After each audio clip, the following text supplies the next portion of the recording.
Api di Bukit Menoreh. Karya Singgih Hadi Mintarja. Jilid 192. Wajah Untara menjadi merah. Tetapi, ia pun kemudian menarik nafas dalam-dalam. Untunglah, bahwa ia teringat pesan sahabatnya, bahwa ia harus berusaha untuk keberhasilan tugasnya, bukan sekedar mempertahankan harga diri. Karena itu, maka ia pun telah bertanya, kenapa mereka menganggap bahwa aku seorang pengkhianat? Apakah kau tidak menyadarinya? Bertanya perwira itu, kau adalah seorang perwira Pajang yang disegani dan mempunyai kekuasaan yang besar di daerah selatan. Tetapi ketika terjadi perang antara Pajang dan Mataram, maka kau berpihak kepada Mataram. Untara menggeretakkan giginya, tetapi ia masih berusaha untuk menahan diri. Ia tidak dapat mengatakan, bahwa langkah yang diambilnya adalah satu kesimpulan dari pertemuannya dengan Kangjeng Sultan sendiri. Sehingga dengan demikian, maka rasa-rasanya jantungnya lah yang akan pecah karenanya. Tetapi ternyata bahwa Untara mampu menyalurkan gejolak perasaannya. Sehingga karena itu, maka ia pun justru tertawa betapapun dadanya bergejolak. Katanya, aku tidak berkeberatan mereka mempertanyakan hal seperti itu. Ketidaktahuan kadang-kadang membuat seseorang untuk mencari jawab sendiri. Karena itu, kau harus menjelaskan, apa yang sebenarnya sudah kau lakukan. Dan apa pula yang akan kau lakukan sekarang, bahwa kau telah datang kembali ke Pajang, berkata perwira itu. Aku tidak dapat menjelaskan kepada setiap orang. Aku akan menjelaskan kepada Kangjeng Adipati, jawab Untara tiba-tiba. Wajah perwira itulah yang kemudian menjadi merah. Dengan demikian Untara telah merendahkan kedudukannya sebagai seorang perwira di Pajang. Namun perwira itu masih juga menahan dirinya. Meskipun demikian ia pun berkata, kau dapat berbicara hanya kepada Adipati tentang persoalan yang kau bawa sebagai utusan Panembahan Senapati. Tetapi persoalan yang kau lakukan atas tanggung jawabmu sendiri, sebaiknya kau jelaskan kepada kami agar kami dapat melihat siapakah kau sebenarnya. Aku merasa tidak perlu menjelaskan sikapku kepada siapapun, jawab Untara. Sebagaimana kau katakan, itu adalah tanggung jawabku kepada Kangjeng Sultan yang telah wafat dan kepada Panembahan Senapati. Dan semua itu sudah aku lakukan. Sekarang aku hadir sebagai utusan Panembahan Senapati yang membawa wewenang dan wibawanya. Penghinaan atas utusan Panembahan Senapati adalah penghinaan atas Panembahan Senapati itu sendiri, namun agaknya Kangjeng Adipati di Pajang telah bersikap wajar kepadaku, kepada utusan Panembahan Senapati. Namun bagaimanapun juga kau tidak boleh melanggar pageran yang ada di Pajang, yang juga sudah disahkan oleh Kangjeng Adipati sendiri, berkata perwira itu. Kau tidak dapat menghadap sekehendak hatimu, karena waktu penghadapan dan urutan siapa yang lebih penting dan lebih dahulu harus menghadap sudah disiapkan oleh para petugas. Bahkan di waktu penghadapan di Paseban, telah ditentukan orang-orang yang dapat memasuki Paseban. Jangan mencoba menghalangi aku, berkata Untara yang hampir kehilangan kesabaran. Aku tidak menghalangi, tetapi pageran harus berlaku bagi siapa saja, berkata perwira itu. Tetapi kenapa hal ini kau katakan di sini? Kenapa kau tidak berada saja di gardu istana dan menyampaikan hal ini kepadaku di sana? Bertanya Untara. Aku berniat baik, karena kau seorang tamu dari jauh, maka aku ingin memberitahukan hal ini kepadamu agar kau tidak membuang waktu datang ke istana, berkata perwira itu. Dengan demikian kau dapat mempergunakan waktumu untuk beristirahat atau kepentingan-kepentingan yang lain. Tetapi Untara justru tersenyum. Sambil berpaling kepada kawannya ia berkata, nah, kau lihat. Mereka tidak akan dapat mencegah kita menghadap jika kita sudah berada di halaman istana. Agaknya Kangjeng Adipati benar-benar telah menempatkan satu atau dua orang pelayan dalam sejak sekarang untuk memberi kesempatan kita langsung berhubungan dengan Kangjeng Adipati. Wajah perwira itu menegang. Sementara itu perwira kawan Untara itu pun berkata, jangan mencoba menghalanginya Kisanak. Untara adalah utusan Panembahan Senapati. Kangjeng Adipati sendiri menyadari betapa ia harus menghormati utusan Panembahan Senapati itu. Karena, bagi Kangjeng Adipati, Panembahan Senapati bukan saja pemimpinnya, tetapi juga saudara tuanya. Saudara tua, bukankah Panembahan Senapati tidak lebih dari putra angkat Sultan Hadiwijaya? Bertanya perwira itu. Apa bedanya putra angkat dan putranya sendiri, jika yang angkat itu sudah diakunya sebagai putra sendiri? Sehingga dengan demikian, maka ia akan mendapat hak dan wewenang sebagaimana putra sendiri. Tidak, jawab perwira itu, bagiku ada perbedaan antara putra angkat dan putra sendiri. Marilah kita tidak berbicara tentang sikap atas anak angkat dan anak sendiri. Yang penting, bahwa Kanjeng Adipati sesuai dengan janjinya telah menempatkan 1 atau 2 orang pelayan dalam di penjagaanmu, sehingga memungkinkan kami dapat menghadap atau berhubungan setiap saat. Berkata perwira kawan Untara itu. Perwira dari pasukan khusus yang seakan-akan telah melingkari kuasa dan pribadi Adipati Pajang itu menjadi semakin tegang. Namun sekali lagi ia dibayangi oleh sikap Adipati Pajang sendiri karena Untara justru telah berhasil menerobos penjagaan dan berhubungan langsung dengan Adipati Pajang. Namun dalam pada itu, selagi mereka dicengkam oleh ketegangan, terdengar derap kaki kuda memasuki halaman rumah itu. 2 ekor kuda dengan penunggangnya masing-masing. Demikian penunggang-penunggang itu meloncat turun, telah terdengar salah seorang di antara mereka berkata lantang, "Hei, aku dengar Kakang Untara ada di sini." Untara mengangkat wajahnya, dilihatnya 2 orang perwira dari pasukan berkuda, sebagaimana perwira yang mempunyai rumah itu, telah datang untuk menemuinya.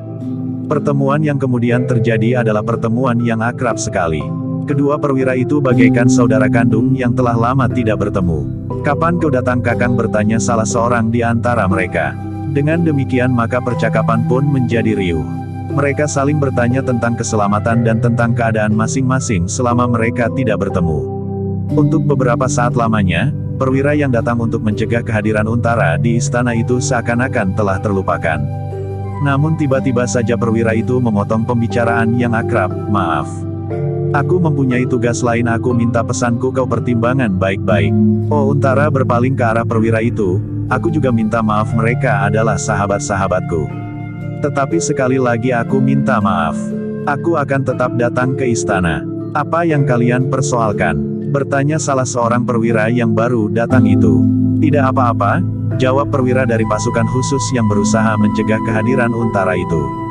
Tetapi kawan Untara, pemilik rumah itulah yang kemudian bercerita tentang persoalan mereka. Persoalan Untara dari Kanjeng Adipati di Pajang. Wajah perwira dari pasukan khusus yang berasal dari Demak itu menjadi semakin tegang. Sementara itu kawan Untara masih bercerita terus, sehingga akhirnya ia berkata, "Kedatangan perwira pasukan khusus ini tentu dalam rangka menghambat kehadiran Untara menghadap Kanjeng Adipati itu pula." Kedua perwira yang datang kemudian itu pun mengangguk-angguk. Dipadanginya perwira dari pasukan khusus itu dengan tajamnya. Kemudian salah seorang di antara mereka pun berkata, "Kenapa para prajurit dari Demak yang ditempatkan di Pajang seakan-akan ingin mengambil alih kepemimpinan Kanjeng Adipati?" "Siapa yang berkata demikian?" jawab perwira dari pasukan khusus itu. "Kami berusaha untuk melindungi Kanjeng Adipati dari orang-orang yang tamak di Pajang ini. Adalah kewajiban para prajurit dari Demak, sebagaimana saat mereka diminta untuk datang adalah membersihkan Pajang dari orang-orang yang tidak bertanggung jawab." Perwira dari pasukan berkuda itu tiba-tiba saja tertawa meledak, katanya, "Jika kau ingin menyusun cerita tentang Pajang, sebaiknya kau berpikir 2-3 kali. Mungkin cerita itu menarik bagi orang-orang Demak, Pati dan mungkin juga bagi orang-orang Jipang. Tetapi tentu tidak menarik bagi orang Pajang yang lebih tahu tentang keadaannya sendiri daripada orang-orang lain." Wajah perwira dari pasukan khusus itu benar-benar menjadi tegang. Namun ia sadar bahwa ia tidak akan dapat berselisih dengan para perwira dari pasukan berkuda yang ternyata adalah sahabat Untara. Karena itu, maka sejenak kemudian ia berkata, "Aku minta diri. Aku tidak sempat memperbincangkan persoalan-persoalan seperti itu dalam keadaan seperti ini. Tetapi aku berharap bahwa Untara dapat mempertimbangkan pesan-pesan yang diperuntukkan baginya." "Sudahlah," berkata salah seorang perwira yang baru datang, "kembalilah ke tugasmu memagari Kanjeng Adipati agar tidak berhubungan dengan orang-orang lain, karena orang-orang lain akan dapat memberikan pertimbangan dengan nalar dan akal yang sehat." Sorot mata perwira dari pasukan khusus itu bagaikan membara. Tetapi ia tidak dapat berbuat sesuatu. Bahkan ia pun kemudian telah minta diri dan meninggalkan rumah itu. Sikap perwira dari pasukan khusus itu telah mempertegas anggapan prajurit-prajurit Pajang sendiri tentang orang-orang Demak yang ada di Pajang. Orang-orang yang tidak mau melihat kenyataan yang berlaku, sementara di Demak sendiri para pemimpin dan para prajurit sama sekali tidak berkeberatan jika Panembahan Senapati memegang kekuasaan atas daerah Demak Lama. Setelah Pajang, "Jangan hiraukan pesan perwira itu," berkata salah seorang di antara para perwira dari pasukan berkuda itu. "Jika pasukan khusus berani mengambil langkah-langkah kekerasan, maka kami akan menentukan sikap. Aku yakin bahwa Kanjeng Adipati sendiri tidak banyak mengetahui persoalan yang berkembang sekarang ini." Untara hanya mengangguk-angguk saja. Bahkan sambil tersenyum ia pun berkata, ternyata bahwa tugas kalian masih belum selesai. Kalian masih harus menghadapi orang-orang Demak di tempat kalian sendiri. Para perwira itu mengerutkan keningnya. Namun seorang di antaranya tersenyum sambil berkata, kami tidak mempunyai keberanian untuk mengambil langkah sebagaimana kau lakukan pada saat pertentangan antara Pajang dan Mataram memuncak. Sikapku memang dapat menimbulkan salah paham, sahut Untara. Tidak, akhirnya kami semuanya mengetahui, apalagi setelah kami mendengar cerita, bagaimana kau dengan cara yang khusus pula menghadap Kanjeng Sultan. Kawan Untara pemilik rumah itu tertawa. Katanya enak juga rasanya orang mabuk biji kecubung. Para perwira itu pun tertawa pula. Meskipun Sabung Sari juga tertawa, tetapi ia tidak begitu jelas, apa yang sedang dipercakapkan oleh para perwira itu. Namun dalam pada itu, ada yang masih ingin diketahui oleh Untara. Selagi ada dua orang kawannya yang datang, maka ia pun telah bertanya pula tentang seseorang yang bernama Wiladipa. Tidak banyak yang kami ketahui tentang iblis itu, berkata salah seorang dari perwira pasukan berkuda itu. Lalu, tetapi ia mempunyai pengaruh yang besar di istana Kanjeng Adipati. Ia adalah seseorang yang dianggap mempunyai penglihatan yang tembus ke masa yang akan datang. He, begitu, sahut Untara, atau sekedar kelicikannya sehingga ia mampu membujuk Kanjeng Adipati dengan kata-kata yang menyentuh perasaan. Ya, itulah yang benar, berkata perwira yang lain, tidak ada kelebihan apapun juga pada orang yang disebut Tumenggung Wiladipa itu. Sebenarnya aku ingin bertemu dan berbicara serba sedikit dengan Ki Tumenggung itu, berkata Untara. Apa yang akan kau bicarakan? Bertanya kawan-kawan Untara hampir berbareng. Ia telah melakukan satu langkah yang menyinggung Mataram, jawab Untara. Sulit untuk berbicara dengan Tumenggung itu, jawab seorang di antara kawan-kawan. Ia merasa orang yang sangat dihormati. Untuk menemuinya agaknya sama sulitnya dengan menghadap Kanjeng Adipati. Namun dalam keadaan yang berbeda. Ki Tumenggung itu dengan sengaja membangunkan kewibawaannya dengan caranya, sedangkan bagi Kanjeng Adipati, sekelompok orang telah berusaha untuk membatasinya. Aku ingin berbicara dengan orang itu, desis Untara.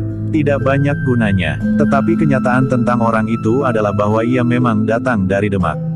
Ia adalah orang yang mengatur segala sesuatunya. Tetapi satu hal yang patut kau ketahui, ia memang seorang yang memiliki ilmu iblis, sahut seorang kawannya. Untara mengangguk-angguk. Kedua kawannya itu pun kemudian menceritakan apa yang mereka ketahui tentang orang yang bernama Wiladipa. Namun tidak banyak yang dapat memberikan petunjuk tentang tingkah laku orang itu. Akhirnya Untara justru berkata, aku akan menemuinya. Kawan-kawan mengerutkan keningnya. Dengan nada heran seorang di antara mereka bertanya, apa yang akan kau lakukan? Sekedar memperkenalkan diri, jawab Untara. Kau kira bahwa ia tidak akan dapat menangkap maksud kedatanganmu? Kau adalah utusan dari Panembahan Senapati. Bukankah sudah jelas, bahwa kau tentu bermaksud untuk mengetahui sikapnya terhadap Mataram, sahut salah seorang kawannya itu.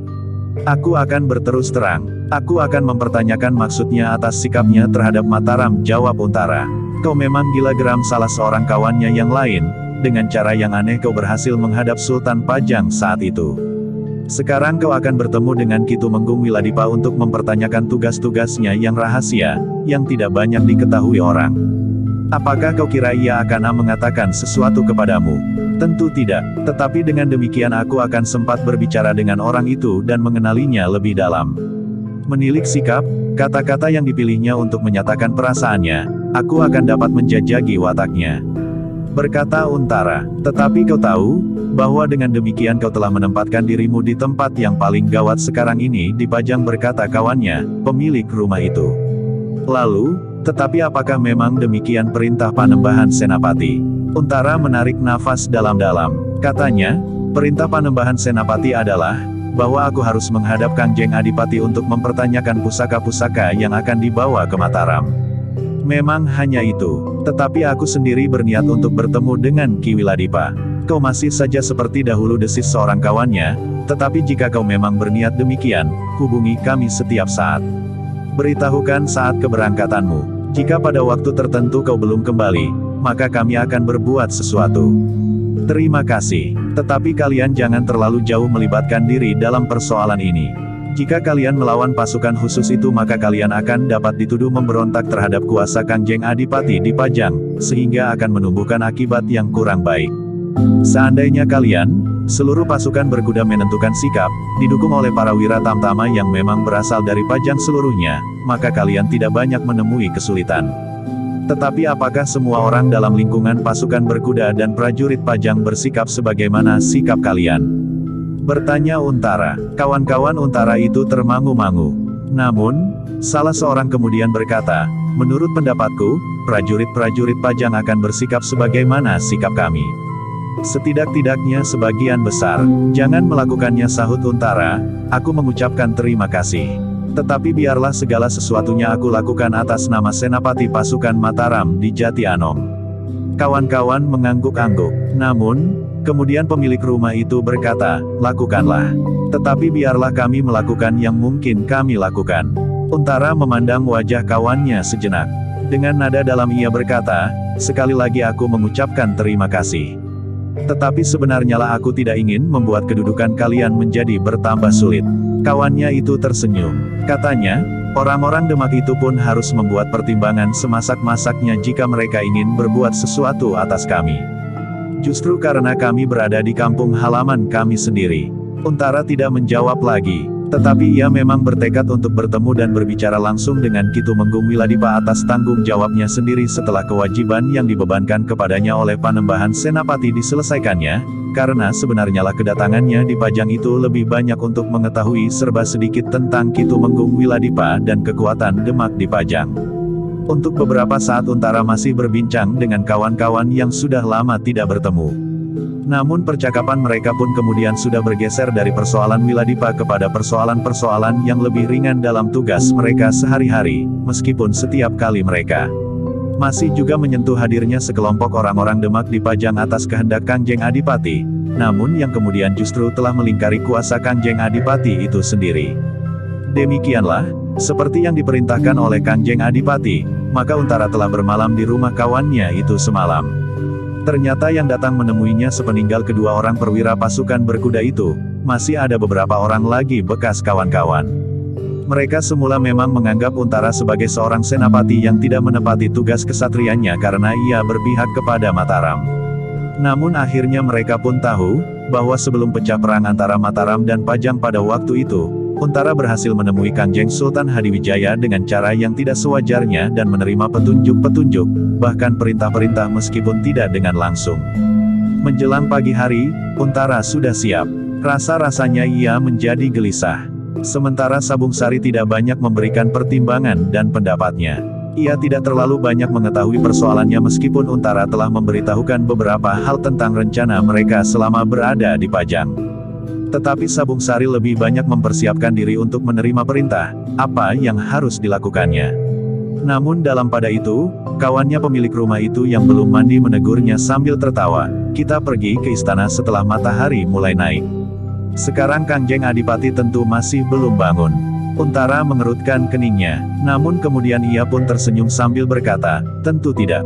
Kangjeng Adipati tentu sudah bangun. Tentu menjadi kebiasaannya untuk berada di dalam sanggarnya beberapa saat lamanya, agar ia tetap pada tingkatan dan keterampilan ilmunya.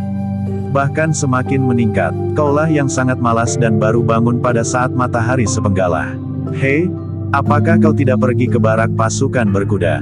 Tidak, jawab kawannya, hari ini aku minta izin untuk mengantar seorang tamu dari Mataram menghadap Kangjeng Adipati. Untara pun tertawa. Ketika ia berpaling kepada Sabung Sari yang juga sudah siap, dilihatnya anak muda itu pun tertawa pula. Namun ternyata kawan Untara itu dengan cepat mempersiapkan diri. Setelah makan pagi, maka mereka pun segera berangkat ke istana. Tetapi demikian mereka keluar regol halaman rumah kawan Untara itu, dilihatnya dua orang penunggang kuda mendekatinya. Ternyata keduanya adalah kawan Untara yang di hari sebelumnya juga sudah datang mengunjunginya. Kalian pergi ke istana sepagi ini? Bertanya salah seorang dari para perwira yang datang berkuda itu. Ya, mudah-mudahan Kangjeng Adipati belum terlalu sibuk, jawab Untara. Baiklah, kami akan mengikuti perkembangan tugasmu, berkata perwira itu. Untara tidak dapat mencegah mereka. Namun demikian ia menjawab, terima kasih. Tetapi bukan maksudku untuk melibatkan kalian ke dalam persoalan ini. Memang bukan maksudmu, tetapi kami sendirilah yang telah melibatkan diri meskipun hanya sangat terbatas, jawab perwira itu. Lalu, nah, pergilah. Agaknya Kangjeng Adipati pun sudah siap menerima kalian. Menurut pendengaranku, semalam Kangjeng Adipati telah menanggil beberapa orang pemimpin Kadipaten Pajang serta para penasehatnya. Mereka tentu membicarakan persoalan yang kau bawa dari Mataram. Untara mengangguk-angguk. Katanya, mudah-mudahan aku berhasil, sehingga persoalan antara Mataram dan Pajang dapat dibatasi. Mudah-mudahan, jawab perwira itu. Dengan demikian maka tidak akan timbul benturan kekerasan sebagaimana yang pernah terjadi di Prambanan. Untung sekali saat itu aku tidak berada di satu medan dengan kau, sehingga aku masih tetap hidup sampai sekarang. Untara tertawa. Katanya, bagaimana jika akan terjadi lagi benturan kekuatan di Prambanan? Kawannya pun tertawa pula. Katanya, pergilah. Mudah-mudahan kau dapat segera diterima Kangjeng Adipati. Untara pun kemudian melanjutkan perjalanannya. Memang tidak terlalu jauh, tetapi Untara dan kawannya bersama Sabung Sari sengaja tidak mempergunakan kuda. Meskipun demikian, mereka telah mengenakan pakaian kelengkapan seorang senapati pada tingkat mereka masing-masing. Meskipun pakaian prajurit Mataram dan Pajang itu hampir serupa, namun ada juga orang-orang Pajang yang dapat mengenalinya, sehingga beberapa orang agaknya telah tertarik perhatiannya kepada dua orang prajurit Mataram yang berada di Pajang itu. Ketika keduanya sampai di istana, maka yang terjadi adalah berbeda dengan dugaan Untara maupun kawannya, perwira dari pasukan berkuda di Pajang. Para penjaga dengan ramah telah mempersilahkan Untara untuk langsung menghadap ke Paseban Dalam. Seorang pelayan dalam akan mengaturnya, berkata seorang petugas di gardu penjagaan. Perwira dari pasukan berkuda Pajang serta Untara dan Sabung Sari justru merasa heran. Tetapi mereka pun kemudian melangkah menuju ke Paseban Dalam. Sebagaimana dikatakan oleh penjaga di gardu penjagaan, maka seorang pelayan dalam telah menunggunya. Demikian ketiga orang itu datang, maka pelayan dalam itu pun menyampaikannya kepada Kangjeng Adipati yang berada di ruang penghadapan khusus. Di Paseban Dalam, silahkan, berkata pelayan dalam itu kemudian, Kangjeng Adipati sudah siap menerima kedatangan kalian. Terima kasih, jawab Untara, dengan hati yang berdebar-debar. Ternyata ada orang lain di Paseban Dalam itu. Jantung Untara terasa berdentangan ketika perwira Pajang itu berbisik lirih di telinganya. Itulah Ki Tumenggung Wiladipa. Tetapi Untara tidak menyambut. Mereka menjadi semakin dekat di hadapan Kangjeng Adipati. Beberapa jengkal kemudian, maka mereka pun segera duduk dengan kepala tunduk. Selamat pagi Untara, berkata Kangjeng Adipati yang menyapanya. Hamba Kangjeng Adipati, jawab Untara, oleh restu Kangjeng Adipati, hamba dan kawan dalam keadaan selamat. Marilah, mendekatlah. Jangan seperti orang lain, berkata Kangjeng Adipati. Untara termangu-mangu, namun ia pun telah bergeser maju selangkah. Untara, berkata Kangjeng Adipati kemudian, ternyata kau memenuhi permintaanku untuk tinggal semalam di Pajang ini. Hamba Kangjeng Adipati, hamba memang merasa sebagaimana hamba di rumah sendiri. Apalagi Pajang dan tempat tinggal hamba hanya berjarak beberapa ribu tonggak saja, sehingga seolah-olah hamba masih berada di sebelah padukuhan hamba, jawab Untara. Kangjeng Adipati tersenyum. Katanya, sejak semula kau memang orang Pajang meskipun kau tinggal di Jati Anom. Apalagi kau memang berasal dari tempat itu. Hamba Kangjeng Adipati, sahut Untara.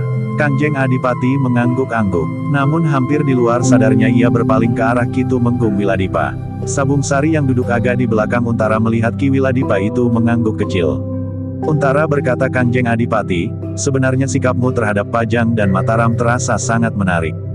Banyak orang yang tidak mengerti caramu berpikir. Kenapa tiba-tiba saja kau berpihak kepada Mataram pada saat Pajang dan Mataram terlibat ke dalam benturan kekerasan? Wajah Untara menjadi tegang. Sekilas ia mengangkat wajahnya. Dipandanginya Kangjeng Adipati dan Ki Tumenggung Wiladipa berganti-ganti. Namun ia pun kemudian telah menundukkan wajahnya kembali. Namun dengan nada dalam ia menjawab, Kangjeng Adipati. Apakah pertanyaan itu penting bagi Kangjeng Adipati? Memang tidak terlalu penting, Untara, jawab Kangjeng Adipati Pajang, tetapi aku hanya ingin menempatkanmu pada kedudukan yang sebenarnya. Tempatmu sebenarnya bukan Mataram, tetapi Pajang. Apakah maksud Kangjeng Adipati agar aku meninggalkan Mataram dan berada di Pajang? Bertanya Untara. Aku hanya sekedar mengingatkan bahwa kau sejak semula adalah seorang perwira Pajang. Kau adalah senapati yang mendapat kekuasaan di daerah selatan, justru di antara Pajang dan Mataram. Jika kau kembali kepada kedudukanmu yang semula, maka kau tentu akan mendapat tempat yang lebih baik dari sekedar senapati di Jati Anom, berkata Kangjeng Adipati Pajang. Lalu, nah, pikirkan. Apakah yang kau dapatkan dari Mataram setelah dengan mati-matian kau membantu Mataram menghadapi Pajang? Ampun Kangjeng Adipati. Hamba mohon Kangjeng Adipati tidak mempersoalkan lagi langkah-langkah yang telah hamba ambil pada saat Mataram bertentangan dengan Pajang pada saat itu, karena langkah-langkah hamba telah hamba pertanggungjawabkan kepada Kangjeng Sultan pribadi. Jawab Untara. Kangjeng Sultan pribadi, bertanya Kangjeng Adipati. Ya, tidak banyak orang yang mengetahuinya. Tetapi beberapa orang perwira telah mengerti apa yang sebenarnya terjadi. Jawab Untara. Aku minta kau menjelaskannya, berkata Kangjeng Adipati Pajang. Tetapi Untara menjawab, hamba berkeberatan Kangjeng Adipati, karena bukan itulah tugas hamba sekarang. Hamba adalah utusan Panembahan Senapati dengan tugas tertentu. Karena itu, justru hambalah yang memohon kepada Kangjeng Adipati, bagaimanakah jawab dari pesan Panembahan Senapati yang sudah hamba sampaikan. Namun dalam pada itu, tiba-tiba saja Ki Tumenggung Wiladipa telah memotong pembicaraan itu. Ki Untara, Senapati Agung yang namanya dikenal sampai di seluruh negeri. Maksud Kangjeng Adipati adalah justru baik. Kangjeng Adipati ingin menempatkan Ki Untara pada tempat yang sewajarnya. Sudah tentu bukan maksudnya untuk melawan Mataram, karena memang tidak ada niat Pajang untuk melawan Mataram. Jika Ki Untara kemudian berada di Pajang dalam urutan jalur tata keprajuritan, bukankah berarti bahwa Ki Untara tetap berada dalam lingkungan kekuatan Mataram juga, karena Pajang mengakui kuasa Mataram sebagai satu-satunya pimpinan dan pengendali pemerintahan. Untara mengerutkan keningnya, namun ternyata Untara justru bertanya, ampun Kangjeng Adipati, apakah hamba boleh mengetahui, siapakah Kisanak yang telah ikut dalam pembicaraan ini atas perkenan Kangjeng Adipati? Oh, Kangjeng Adipati terkejut mendengar pertanyaan itu. Namun ia pun kemudian dengan serta-merta menjawab, ia adalah Ki Tumenggung Wiladipa. Untara mengangguk-angguk, kemudian ia pun bertanya lagi, ampun Kangjeng Adipati, selama hamba berada di Pajang, hamba belum pernah mengenal Ki Tumenggung Wiladipa. Apakah Ki Tumenggung termasuk orang baru di Pajang, untuk mengisi kekosongan beberapa jabatan setelah Pajang pecah? Bahkan ada sepasukan prajurit yang meninggalkan Pajang melingkari daerah yang jauh dan akhirnya menuju ke tanah perdikan Menoreh. Tanda tanya. Namun yang kebetulan justru telah dihancurkan di tanah perdikan Menoreh oleh kekuatan yang ada di sana. Kangjeng Adipati mengerutkan keningnya. Namun selagi Kangjeng Adipati masih termangu-mangu, maka Untara berkata selanjutnya, prajurit-prajurit itu adalah prajurit Pajang yang tidak mau menerima kenyataan tentang hadirnya Mataram yang diakui sendiri oleh Sultan Hadiwijaya di Pajang pada waktu itu. Dengan perasaan dengki tanpa menghiraukan uluran tangan persahabatan Panembahan Senapati atas semua kekuatan yang ada di Pajang, sekelompok prajurit itu telah melawan Mataram dengan kekerasan. Menurut dugaan hamba, mereka adalah orang-orang yang langsung berada di bawah pengaruh orang yang menamakan diri Kakang Panji. Sejenak suasana menjadi hening, namun terasa ketegangan mulai merayapi jantung masing-masing. Sementara itu, maka Kangjeng Adipati pun berkata, aku tidak berbicara tentang sikap prajurit-prajurit itu. Aku ingin berbicara tentang kau. Hamba bertanya tentang Ki Tumenggung Wiladipa, Kangjeng Adipati. Ampun, jika hamba ingin mengenalnya karena baru sekarang hamba langsung berhubungan.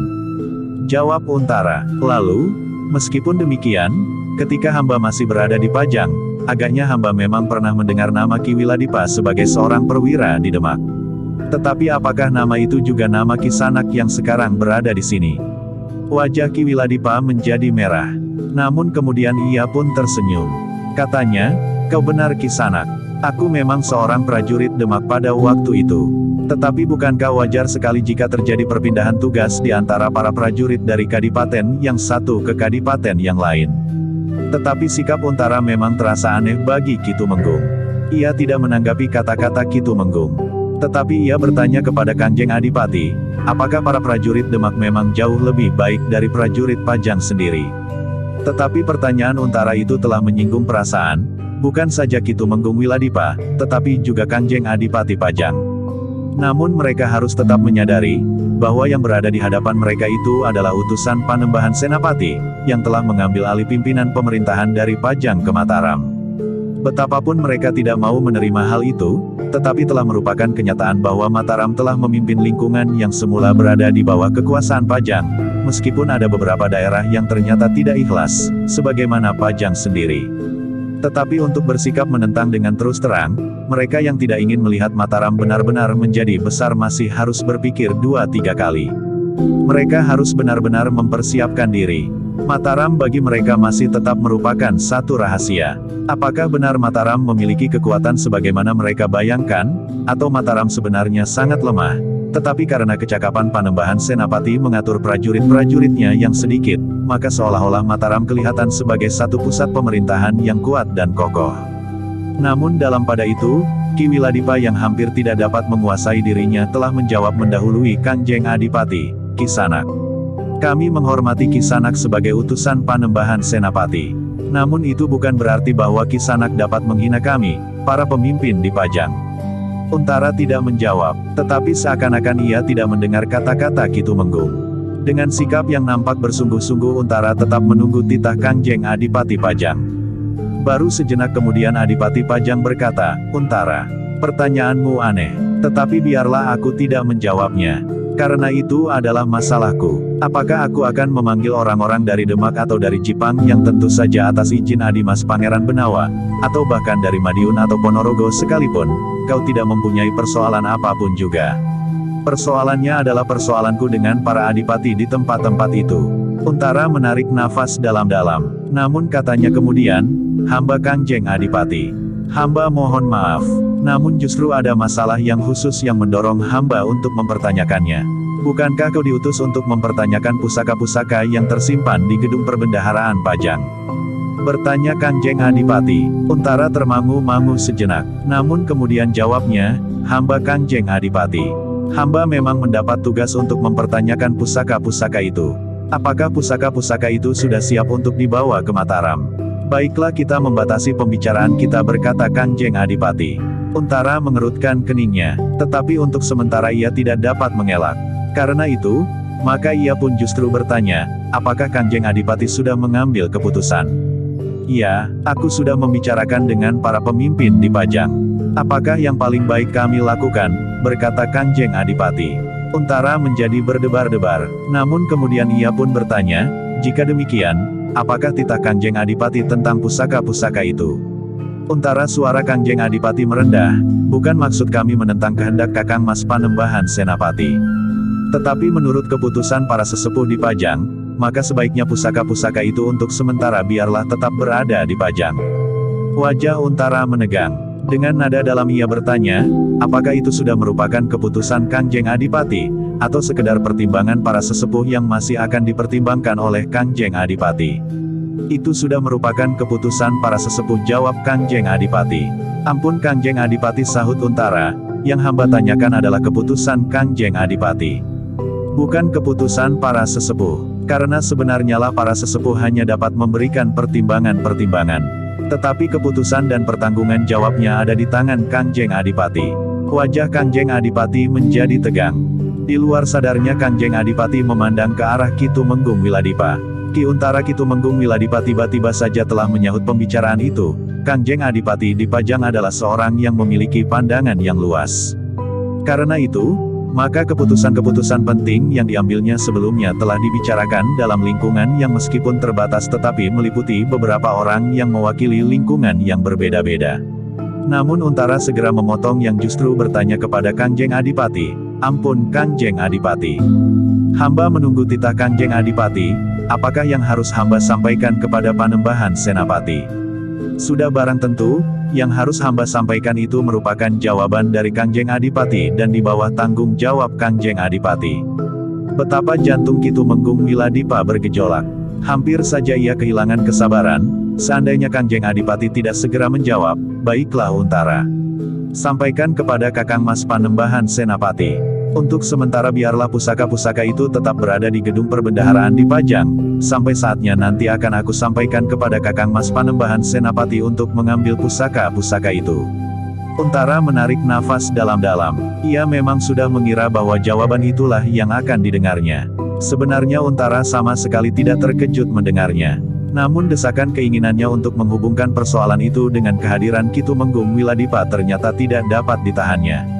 Karena itulah, maka ia pun kemudian bertanya, "Ampun Kanjeng Adipati. Apakah langkah yang diambil oleh Kanjeng Adipati ini sudah diperhitungkan sejalan dengan tingkah laku beberapa orang petugas sandi dari Pajang?" Kanjeng Adipati mengerutkan keningnya. Ia merasa heran mendengar pertanyaan Untara itu. Dengan ragu-ragu ia pun bertanya, apakah yang kau maksud Untara? Apa yang telah dilakukan oleh para petugas sandi dari Pajang? Namun sebelum Untara menjawab, Kitumenggung Wiladipa telah mendahului, ampun Kangjeng Adipati. Sebaiknya Kangjeng Adipati membatasi pembicaraan ini pada pokok persoalannya. Ia berkata, Kangjeng Adipati, aku memang membatasi pembicaraan ini pada pusaka-pusaka itu. Dan aku sudah memberikan jawaban. Hamba tahu Kangjeng Adipati, sahut Untara, tetapi persoalan pusaka itu bukan sekedar kita lihat pada permukaannya. Jika kita menjajaki sebuah gedung, maka kita tidak cukup melihat wajah air gedung itu. Tetapi kita harus mencoba menceburkan batu, atau mempergunakan galah yang panjang atau dengan cara-cara lain. Sudahlah Untara, berkata Kangjeng Adipati, persoalan yang menyangkut keputusan itu, latar belakangnya, dengan siapa aku berbicara dan alasan-alasannya, tidak perlu kau ketahui. Yang penting, kau sebagai seorang utusan sudah melakukan tugasmu dengan baik. Kau sudah berhasil menemui aku, orang yang memang harus kau temui. Dan kau pun telah mendengar jawabku. Ampun Kangjeng Adipati. Baiklah, hamba memang sudah menerima jawaban untuk hamba sampaikan kepada Panembahan Senapati, berkata Untara kemudian. Tetapi biarlah hamba memberitahukan, bahwa Mataram telah menangkap beberapa orang petugas sandi dari Pajang yang sedang mengamati dan menghitung kekuatan Mataram sekarang ini. Mungkin para petugas sandi itu telah memberikan laporan yang salah kepada Kangjeng Adipati, seolah-olah Mataram tidak memiliki kekuatan sama sekali, sehingga Pajang sempat mengambil keputusan untuk menunda penyerahan pusaka-pusaka itu. Untara Kitumenggung Wiladipa yang telah kehilangan kesabaran justru membentak, kau mulai mengancam. Kau kira Kangjeng Adipati itu apa? Kau kira Kangjeng Adipati Pajang dapat ditakut-takuti sehingga membatalkan keputusan yang sudah diambil oleh orang-orang tua? Untara sama sekali tidak menanggapinya. Bahkan berpaling pun tidak. Untara Kangjeng Adipatilah yang kemudian berkata dengan nada yang mulai keras, apakah kau dengar pernyataan Kitumenggung Wiladipa? Untara mengangkat wajahnya. Katanya, apakah juga demikian pernyataan Kangjeng Adipati? Yang ingin hamba dengar adalah kenyataan tentang para petugas sandi itu dari Kangjeng Adipati sendiri. Jika memang Kangjeng Adipati yang mengirimkannya, maka sikap kami akan berbeda. Mungkin Kangjeng Adipati hanya sekedar ingin tahu sebagai bahan perbandingan dengan prajurit Pajang. Tetapi jika hal itu dilakukan di luar pengetahuan Kangjeng Adipati, maka hamba mohon Kangjeng Adipati mempertimbangkannya. Cukup Kitumenggung Wiladipalah yang membentak. Tetapi sebagaimana sebelumnya, Untara sama sekali tidak menanggapinya. Jantung Kitumenggung Wiladipa rasa-rasanya bagaikan akan meledak oleh kemarahan yang menghentak-hentak Kangjeng Adipati sendiri, nampaknya memang sudah menjadi marah. Tetapi pernyataan Untara tentang petugas-petugas sandi itu sangat menarik perhatiannya. Karena itu, maka ia pun kemudian berkata, Untara, apakah kau sedang bermimpi atau sedang berusaha memfitnah aku? Kau jangan mengigau tentang petugas-petugas sandi yang sebagaimana kau sebut sedang mengamati Mataram. Apa kepentinganku dengan Mataram? Dan Untara yang juga sudah terlanjur digulung oleh perasaannya itu menjawab, bukankah untuk mengambil satu keputusan, bahwa Pajang mempertahankan pusaka-pusaka yang seharusnya dipindahkan ke gedung perbendaharaan di Mataram, setelah bangsal pusaka di Mataram itu selesai dibangun, harus didukung oleh satu persiapan kewadagan. Kitumenggung Wiladipa benar-benar tidak dapat menahan diri. Beberapa langkah ia beringsut mendekati Kangjeng Adipati. Katanya, ampun Kangjeng Adipati. Apakah ada perintah Kangjeng Adipati untuk mengusir orang ini? Wajah Kangjeng Adipati menjadi tegang. Namun ketika ia melihat pakaian dan kelengkapan kesenapatiannya, maka Kangjeng Adipati memang harus menahan diri. Katanya, sudahlah Untara, pembicaraan kita sudah selesai. Aku tidak mengusirmu. Tetapi jika kau masih ingin berbicara, maka aku ingin mengusulkan untuk dilakukan pada kesempatan lain. Karena tugas yang dibebankan kepadamu sebenarnya lah sudah selesai. Pembicaraan kita kemudian adalah pembicaraan di luar tugasmu sebagai utusan Kakang Mas Panembahan Senapati. Karena itu, pembicaraan yang demikian tidak lagi pembicaraan antara utusan Panembahan Senapati dengan Adipati Pajang, tetapi pembicaraan antara Untara dengan Wirabumi. Untara menarik nafas dalam-dalam.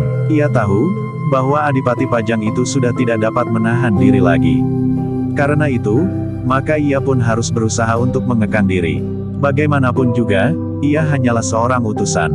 Dan ia hanya berdua saja dengan Sabung Sari di antara orang-orang Pajang dan orang-orang Demak yang berada di Pajang. Karena itu, maka ia pun kemudian berkata, ampun Kangjeng Adipati.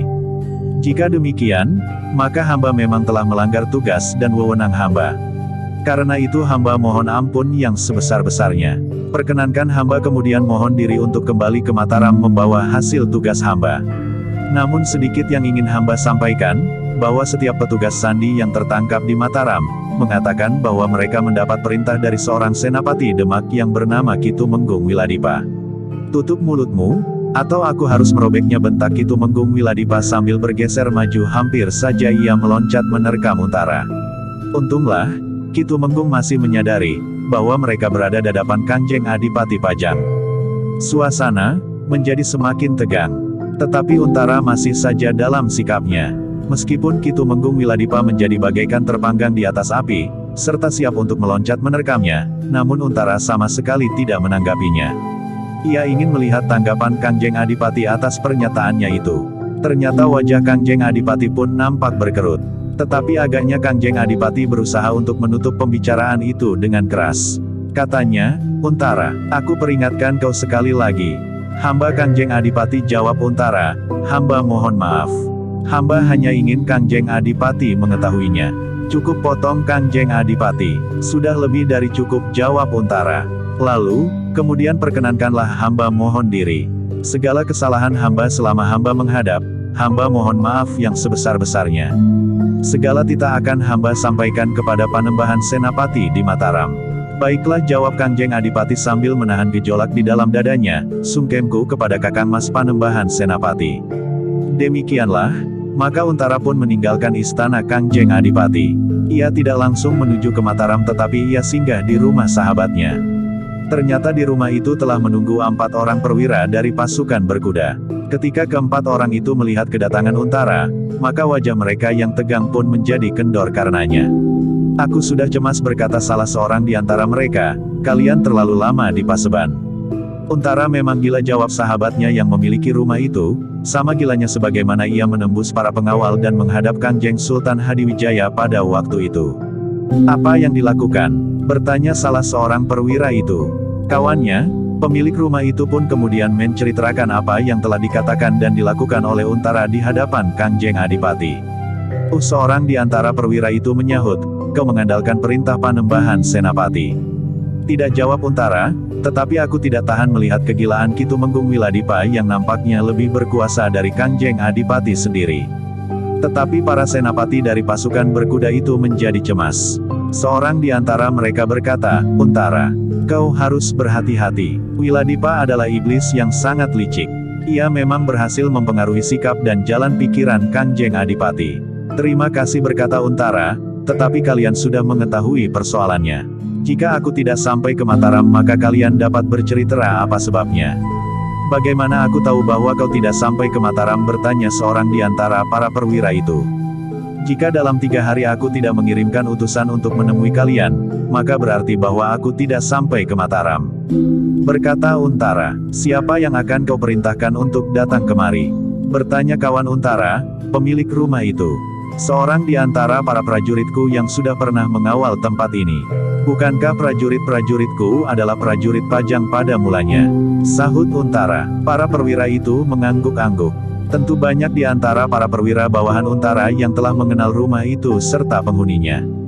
Demikianlah, maka sejenak kemudian Untara pun telah minta diri. Ia tidak ingin menunda perjalanannya meskipun para perwira itu menahannya. "Kembalilah besok atau malam nanti," minta seorang di antara para perwira. "Untuk menghindari kemarahan Ki Tumenggung Wiladipa?" bertanya Untara. "Iya, ia dapat saja mengirim orang untuk mencegat perjalananmu," jawab salah seorang di antara para perwira itu. "Sudah aku perhitungkan. Tetapi jalan ke Mataram tidak hanya satu," jawab Untara. Perwira-perwira yang tahu benar akan watak Untara itu tidak menahannya lebih lanjut. Namun mereka pun berpesan, agar Untara berhati-hati di perjalanan. Bagaimanapun juga Ki Tumenggung Wiladipa adalah orang yang sangat berbahaya. Demikianlah, maka sejenak kemudian Untara pun telah meninggalkan rumah sahabatnya diiringi oleh perasaan cemas dari para perwira dari pasukan berkuda. Mereka mulai membayangkan sesuatu yang mungkin terjadi dengan Untara. "Ia memang orang yang tingkah lakunya kadang-kadang tidak kita ketahui," berkata salah seorang kawannya. "Aku lebih banyak menyebutnya sebagai seorang yang nekat daripada seorang pemberani." Tetapi pengawalnya, Anak muda itu pun memiliki ketahanan jiwani yang sangat besar. Ia sama sekali tidak merasa cemas melihat tingkah laku Untara, gumam seorang yang lain. Namanya Sabung Sari, sahut kawannya yang lain, ia seorang perwira muda yang menurut pendengaranku adalah seorang yang memiliki kemampuan yang sangat tinggi, sebagaimana Untara sendiri. Bahkan secara pribadi, menurut pendengaranku, Sabung Sari memiliki kelebihan dari Untara. Para perwira itu mengangguk-angguk. Namun mereka masih juga mencemaskan keselamatan Untara, meskipun ia adalah utusan Panembahan Senapati. Jika utusan itu tidak kembali, maka Panembahan Senapati memang akan dapat mengambil langkah-langkah tertentu. Namun agaknya pengaruh orang-orang yang menyatakan kesetiaannya kepada Kangjeng Adipati telah mencengkam kehidupan di lingkungan keprajuritan di Pajang. Hanya beberapa orang di antara mereka sajalah yang masih sempat untuk menilai keadaan dengan wajar, khususnya dari pasukan berkuda. Tetapi kekuatan pasukan berkuda dibandingkan dengan seluruh kekuatan Pajang, memang tidak terlalu besar. Dalam pada itu, Untara dan Sabung Sari telah berpacu meninggalkan rumah sahabatnya, seorang perwira dari pasukan berkuda. Mereka ingin segera menghadap Panembahan Senopati untuk menyampaikan hasil perjalanan mereka ke Pajang. Namun ketika mereka sampai di regol dinding kota, para penjaga telah menghentikan mereka. "Kalian akan pergi kemana?" bertanya salah seorang di antara para prajurit yang menghentikannya. Untara termangu-mangu, dipandanginya beberapa prajurit yang lain. Agaknya penjaga di regol kota itu telah diperkuat. Ketika ia memasuki regol itu, prajurit yang bertugas tidak sebanyak itu. Namun dalam pada itu Untara pun menyahut, "Kalian lihat pakaianku. Aku adalah prajurit Mataram. Karena itu maka kami akan kembali ke Mataram setelah mengemban perintah Panembahan Senapati. Kalian harus menunggu di sini," berkata prajurit yang bertugas itu. "Menunggu apa?" bertanya Untara. "Pemimpin kami baru pergi sebentar. Ia akan segera kembali. Semua prajurit dari luar Pajang yang akan keluar regol ini harus menemuinya dan menjawab beberapa pertanyaan," berkata penjaga itu. "Kapan ia kembali?" bertanya Untara. "Aku tidak dapat mengatakannya, tetapi ia akan segera kembali," jawab penjaga itu. "Apakah tidak ada orang lain yang dapat memberikan pertanyaan-pertanyaan yang diperlukan?" bertanya Untara. "Tidak, harus pimpinan kami sendiri," jawab penjaga itu. "Aku tergesa-gesa. Aku harus segera menghadap Panembahan Senapati," jawab Untara. "Lalu, jika ada orang yang mewakilinya, aku tidak berkeberatan. Tetapi jika aku harus menunggu untuk waktu yang tidak ditentukan, aku minta maaf. Aku akan melanjutkan perjalanan." "Tidak, kalian harus berhenti," berkata prajurit yang bertugas itu dengan lantang. Tetapi Untara memberi isyarat kepada Sabung Sari agar mereka berjalan terus. "Berhenti," bentak prajurit yang bertugas, "kami dapat memaksa kalian untuk berhenti." Beberapa orang prajurit segera bersiap dengan senjata masing-masing. Namun Untara tidak berhenti, tetapi ia berkata, "Jika kalian ingin mempergunakan senjata, lakukanlah. Aku adalah utusan Panembahan Senapati. Penghinaan atau serangan wadak atas utusan Panembahan Senapati berarti menodai nama Panembahan Senapati itu sendiri. Dan kalian tahu, bahwa Pajang adalah wilayah Mataram sekarang ini." Ternyata kata-kata Untara itu menyentuh perasaan para prajurit yang berdiri termangu-mangu. Mereka tidak dapat dengan cepat mengambil sikap, sehingga dengan demikian maka kuda yang ditumpangi Untara dan Sabung Sari telah meluncur semakin jauh. Ketika para prajurit itu menyadarinya, mereka sudah terlambat. Bahkan seandainya mereka akan meloncatkan anak panahnya, agaknya tidak akan dapat lagi mengenainya. Dalam pada itu, Untara dan Sabung Sari berpacu dengan kecepatan yang tinggi. Mereka melintasi jalan-jalan berbatu menjauhi kota Raja Pajang yang pernah menjadi pusat pemerintahan setelah runtuhnya Demak yang dikoyak oleh pertentangan di antara saudara sendiri.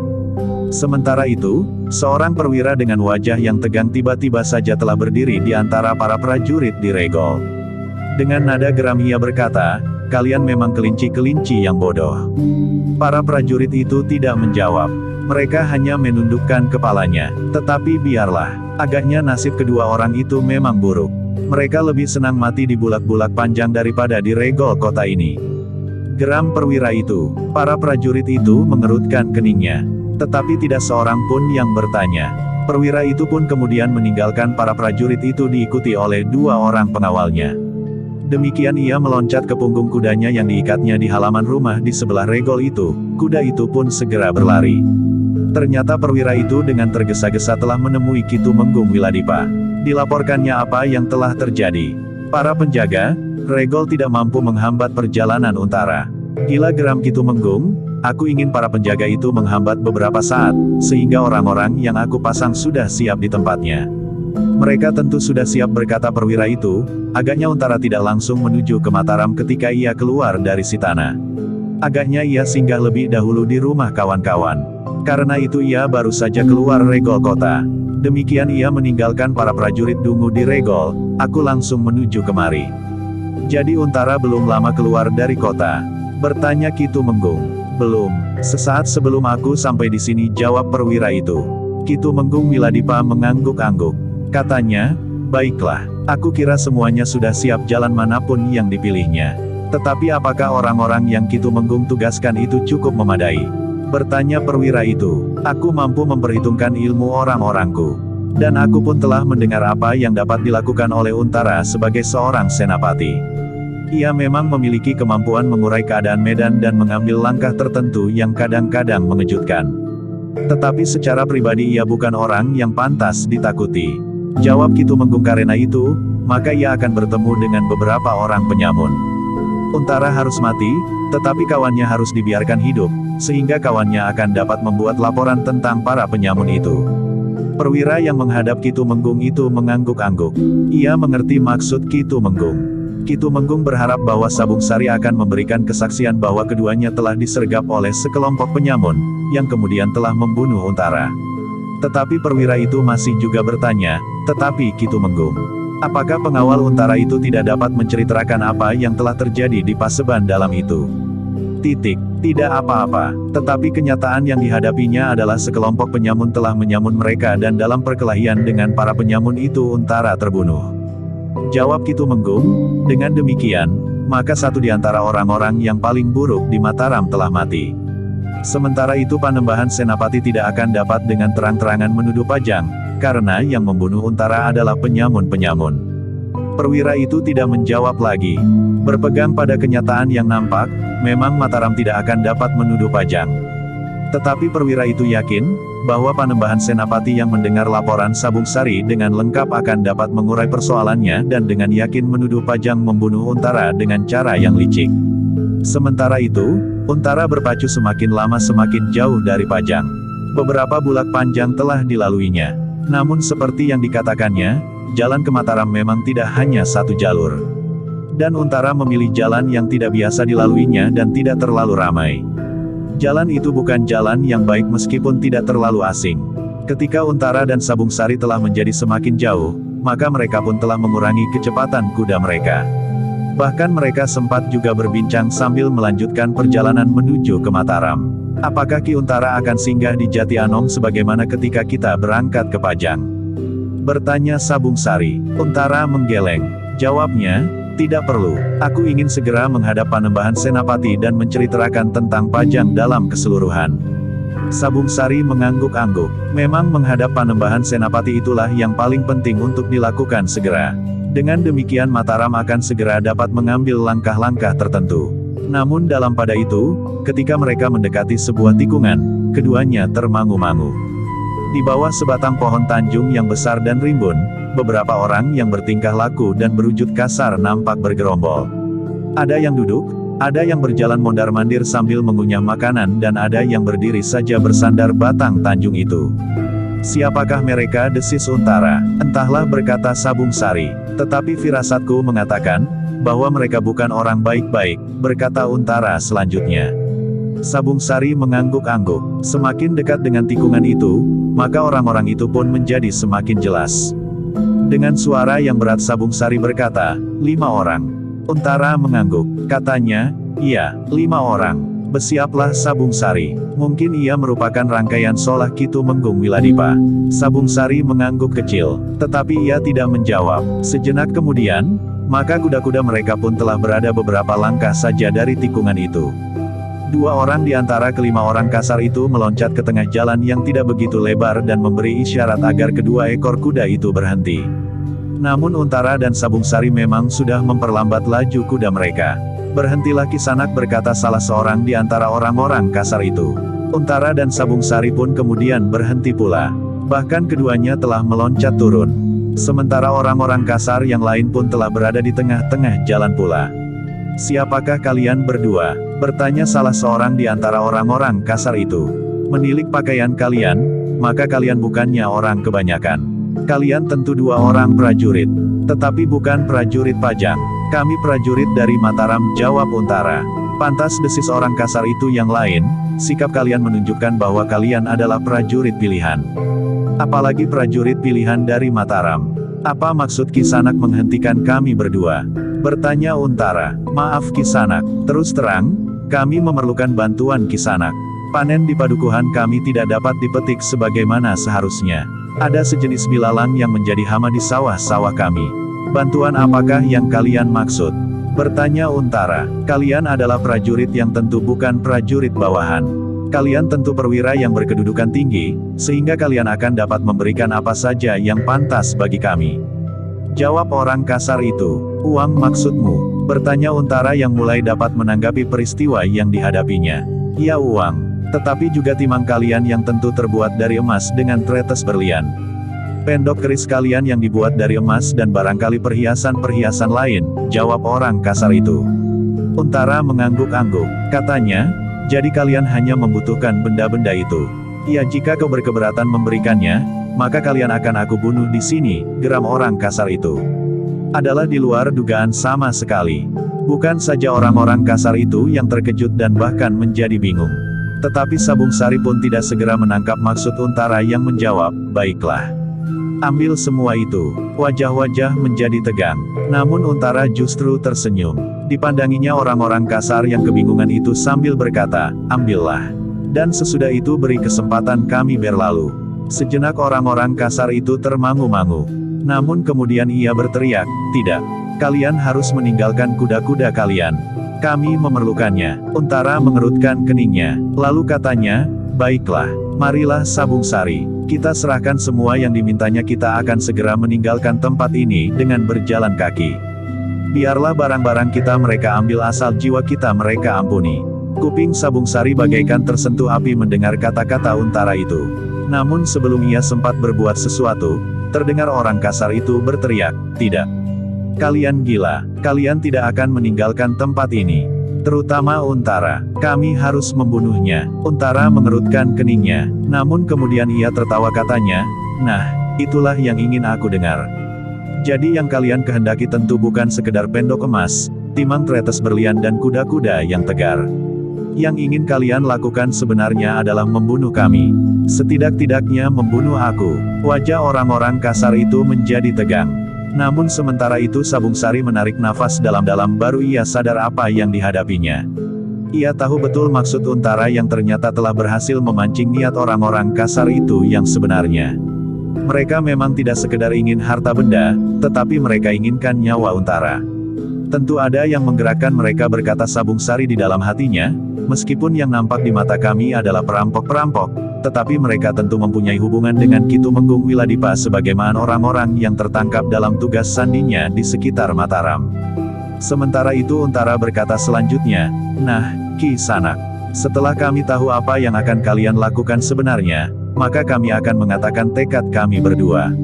Kami tidak akan menyerahkan apa-apa, karena kalian memang tidak memerlukan. Jika kalian ingin membunuh kami, lakukanlah jika kalian mampu tanpa alasan yang berbelit-belit." Persetan geram orang kasar itu. Namun bagaimanapun juga mereka terikat kepada pesan Ki Tumenggung lewat beberapa orang perwiranya, bahwa mereka hanya boleh membunuh Untara dan membiarkan Sabung Sari lolos. Tetapi orang kasar itu pun mengerti, bahwa dengan demikian diharap bahwa Sabung Sari akan memberikan kesaksian bahwa terbunuhnya Untara adalah dalam perang melawan sekelompok penjahat ketika ia pulang dari Pajang. Namun rahasia itu telah tersingkap. Orang-orang kasar itu tidak sekedar perampok biasa, tetapi mereka mengemban tugas dari Ki Tumenggung Wiladipa. Karena itu, maka Sabung Sari pun kemudian berkata, "Ki Untara, sebenarnya aku menjadi bingung melihat sikap Ki Untara. Aku bertanya di dalam diri, sejak kapan Ki Untara demikian mudahnya menyerah apalagi kepada perampok? Namun dengan sikap Ki Untara itu telah kita ketahui latar belakang dari perampokan ini. Yang penting bagi mereka sebenarnya bukan perampok ini sendiri, tetapi kematian kita." Untara mengangguk-angguk. Jawabnya, "Nah, dengan demikian kita tahu, dengan siapa kita berhadapan. Sabung Sari pun mengangguk-angguk pula. Katanya, "Iya, kita sudah tahu pasti dengan siapa kita berhadapan. Dengan demikian, kita pun tahu pasti cara untuk menghadapi mereka," sahut Untara.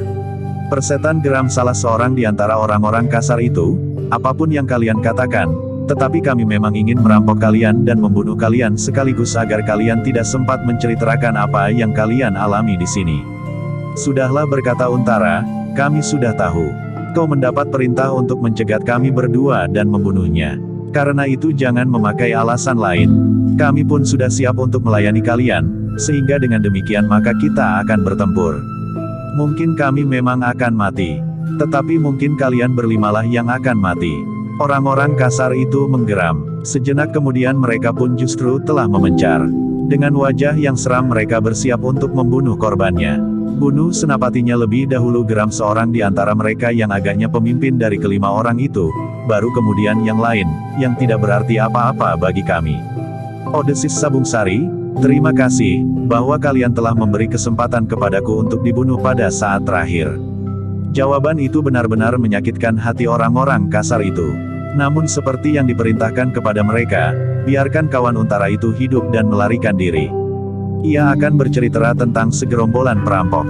Namun ternyata orang itu akan berkata lain jika ia benar-benar dibebaskan. "Kita bunuh keduanya," berkata pemimpin perampok itu di dalam hati, namun bekas yang mungkin diketemukan orang akan memberikan pertanda bahwa keduanya mati dalam sebuah perampokan. Barang-barang dan perhiasan mereka telah hilang. Demikian pula kedua ekor kuda mereka. Orang-orang yang menemukan kedua korban itu akan segera mengetahui bahwa keduanya telah dirampok habis-habisan. Dengan demikian maka kesaksian itu akan dapat diberikan oleh orang lain, bukan oleh salah seorang di antara yang mengalami perampokan itu sendiri. Dengan demikian, maka pemimpin dari orang-orang kasar itu tidak lagi merasa terikat untuk tidak membunuh kedua-duanya, karena justru Untara telah berhasil memancing untuk mengetahui tugas mereka berlima yang sebenarnya. Karena itu, maka pemimpin dari kelima orang itu telah benar-benar bersiap untuk merampok kedua orang itu habis-habisan. Bukan sekedar karena mereka mendapat perintah untuk membunuh Untara, tetapi sekaligus mereka akan mendapat harta benda yang dibawa oleh Untara dan pengawalnya, di samping upah yang dijanjikan oleh Ki Tumenggung Wiladipa. Dengan suara lantang maka pemimpin dari kelima orang itu pun berkata, "Marilah anak-anak. Kita tidak mempunyai terlalu banyak waktu. Meskipun jalan ini tidak terlalu ramai, tetapi sekali-sekali ada juga sekelompok orang yang melewatinya. Agar kita tidak harus berurusan dengan banyak orang, maka kedua orang ini harus cepat kita selesaikan." Keempat orang kawannya pun segera bersiap. 3 orang di antara mereka mengepung Sabung Sari, sementara 2 orang yang lain berdiri di menyebelah Untara. Kita tidak tahu, siapakah di antara kedua orang ini yang memiliki ilmu lebih tinggi. Tetapi biarlah aku menyelesaikan senapati yang bernama besar. Aku ingin membuktikan bahwa hanya namanya sajalah yang mengumandang sampai ke lembah dan pegunungan-pegunungan. Tetapi untuk menghormatinya, maka biarlah seorang di antara kalian ini menemani aku, perintah pemimpin dari orang-orang yang akan merampok Untara itu. Untara pun segera bersiap, ia harus menghadapi 2 orang. Tetapi seorang di antara keduanya adalah pemimpin dari kelima orang yang mencegat mereka. Menurut perhitungan Untara, maka kelima orang itu pun tentu orang-orang pilihan. Karena itu, maka Untara merasa bahwa ia benar-benar harus berhati-hati. Ia harus mampu menempatkan diri di antara kedua lawannya. Sementara itu, 3 orang yang lain telah mengepung Sabung Sari. Sabung Sari pun telah bersiap, ia pun tidak ingin merendahkan ketiga orang lawannya. Mungkin ia akan segera mengalami kesulitan. Namun bagaimanapun juga ia harus berjuang sejauh dapat dilakukan untuk mengatasi ketiga orang lawannya itu. Dalam pada itu, pemimpin dari kelima orang yang akan merampok Untara dan Sabung Sari itu telah meneriakkan aba-aba. Serentak mereka berloncatan maju mendekati sasaran masing-masing. Bahkan pemimpin dari kelima orang itu pun telah mulai menyerang Untara dengan garangnya. Untara sempat mengelak dengan cepat. Bagaimanapun juga ia adalah seorang senapati yang memiliki bekal kemampuan yang tinggi. Sementara itu, di setiap hari, ia masih menyisihkan waktunya serba sedikit untuk meningkatkan kemampuannya di dalam sanggar. Setidak-tidaknya ia dapat memperdalam unsur-unsur gerak yang pernah dikuasainya, sehingga dengan demikian ilmunya pun menjadi semakin matang. Namun ternyata bahwa orang yang ditugaskan oleh Ki Tumenggung Wiladipa itu pun bukan orang kebanyakan. Ketika serangannya sempat dielakkan, maka serangan-serangan berikutnya pun datang beruntun susul menyusul berpasangan. Dengan demikian maka pada permulaan dari pertempuran itu Untara sudah harus mengerahkan kecepatannya untuk mengatasinya. Karena itulah maka pertempuran itu pun segera menjadi semakin cepat dan keras. Ternyata bahwa Untara menanggapi pertempuran yang keras itu dengan sikap yang keras pula. Dengan melepaskan kekuatan cadangannya setingkat demi setingkat, Untara menjajaki kekuatan lawannya dengan membenturkan kekuatannya. Namun agaknya lawannya pun berbuat demikian. Keduanya pun telah melepaskan tenaga cadangan di dalam dirinya setingkat demi setingkat pula. Sementara itu, Sabung Sari pun telah mendapat lawan yang berat. Bertiga lawannya telah bertempur berpasangan, saling mengisi dan menyerang beruntun berganti-ganti. Sabung Sari harus mengerahkan tenaganya untuk menghindari serangan-serangan itu.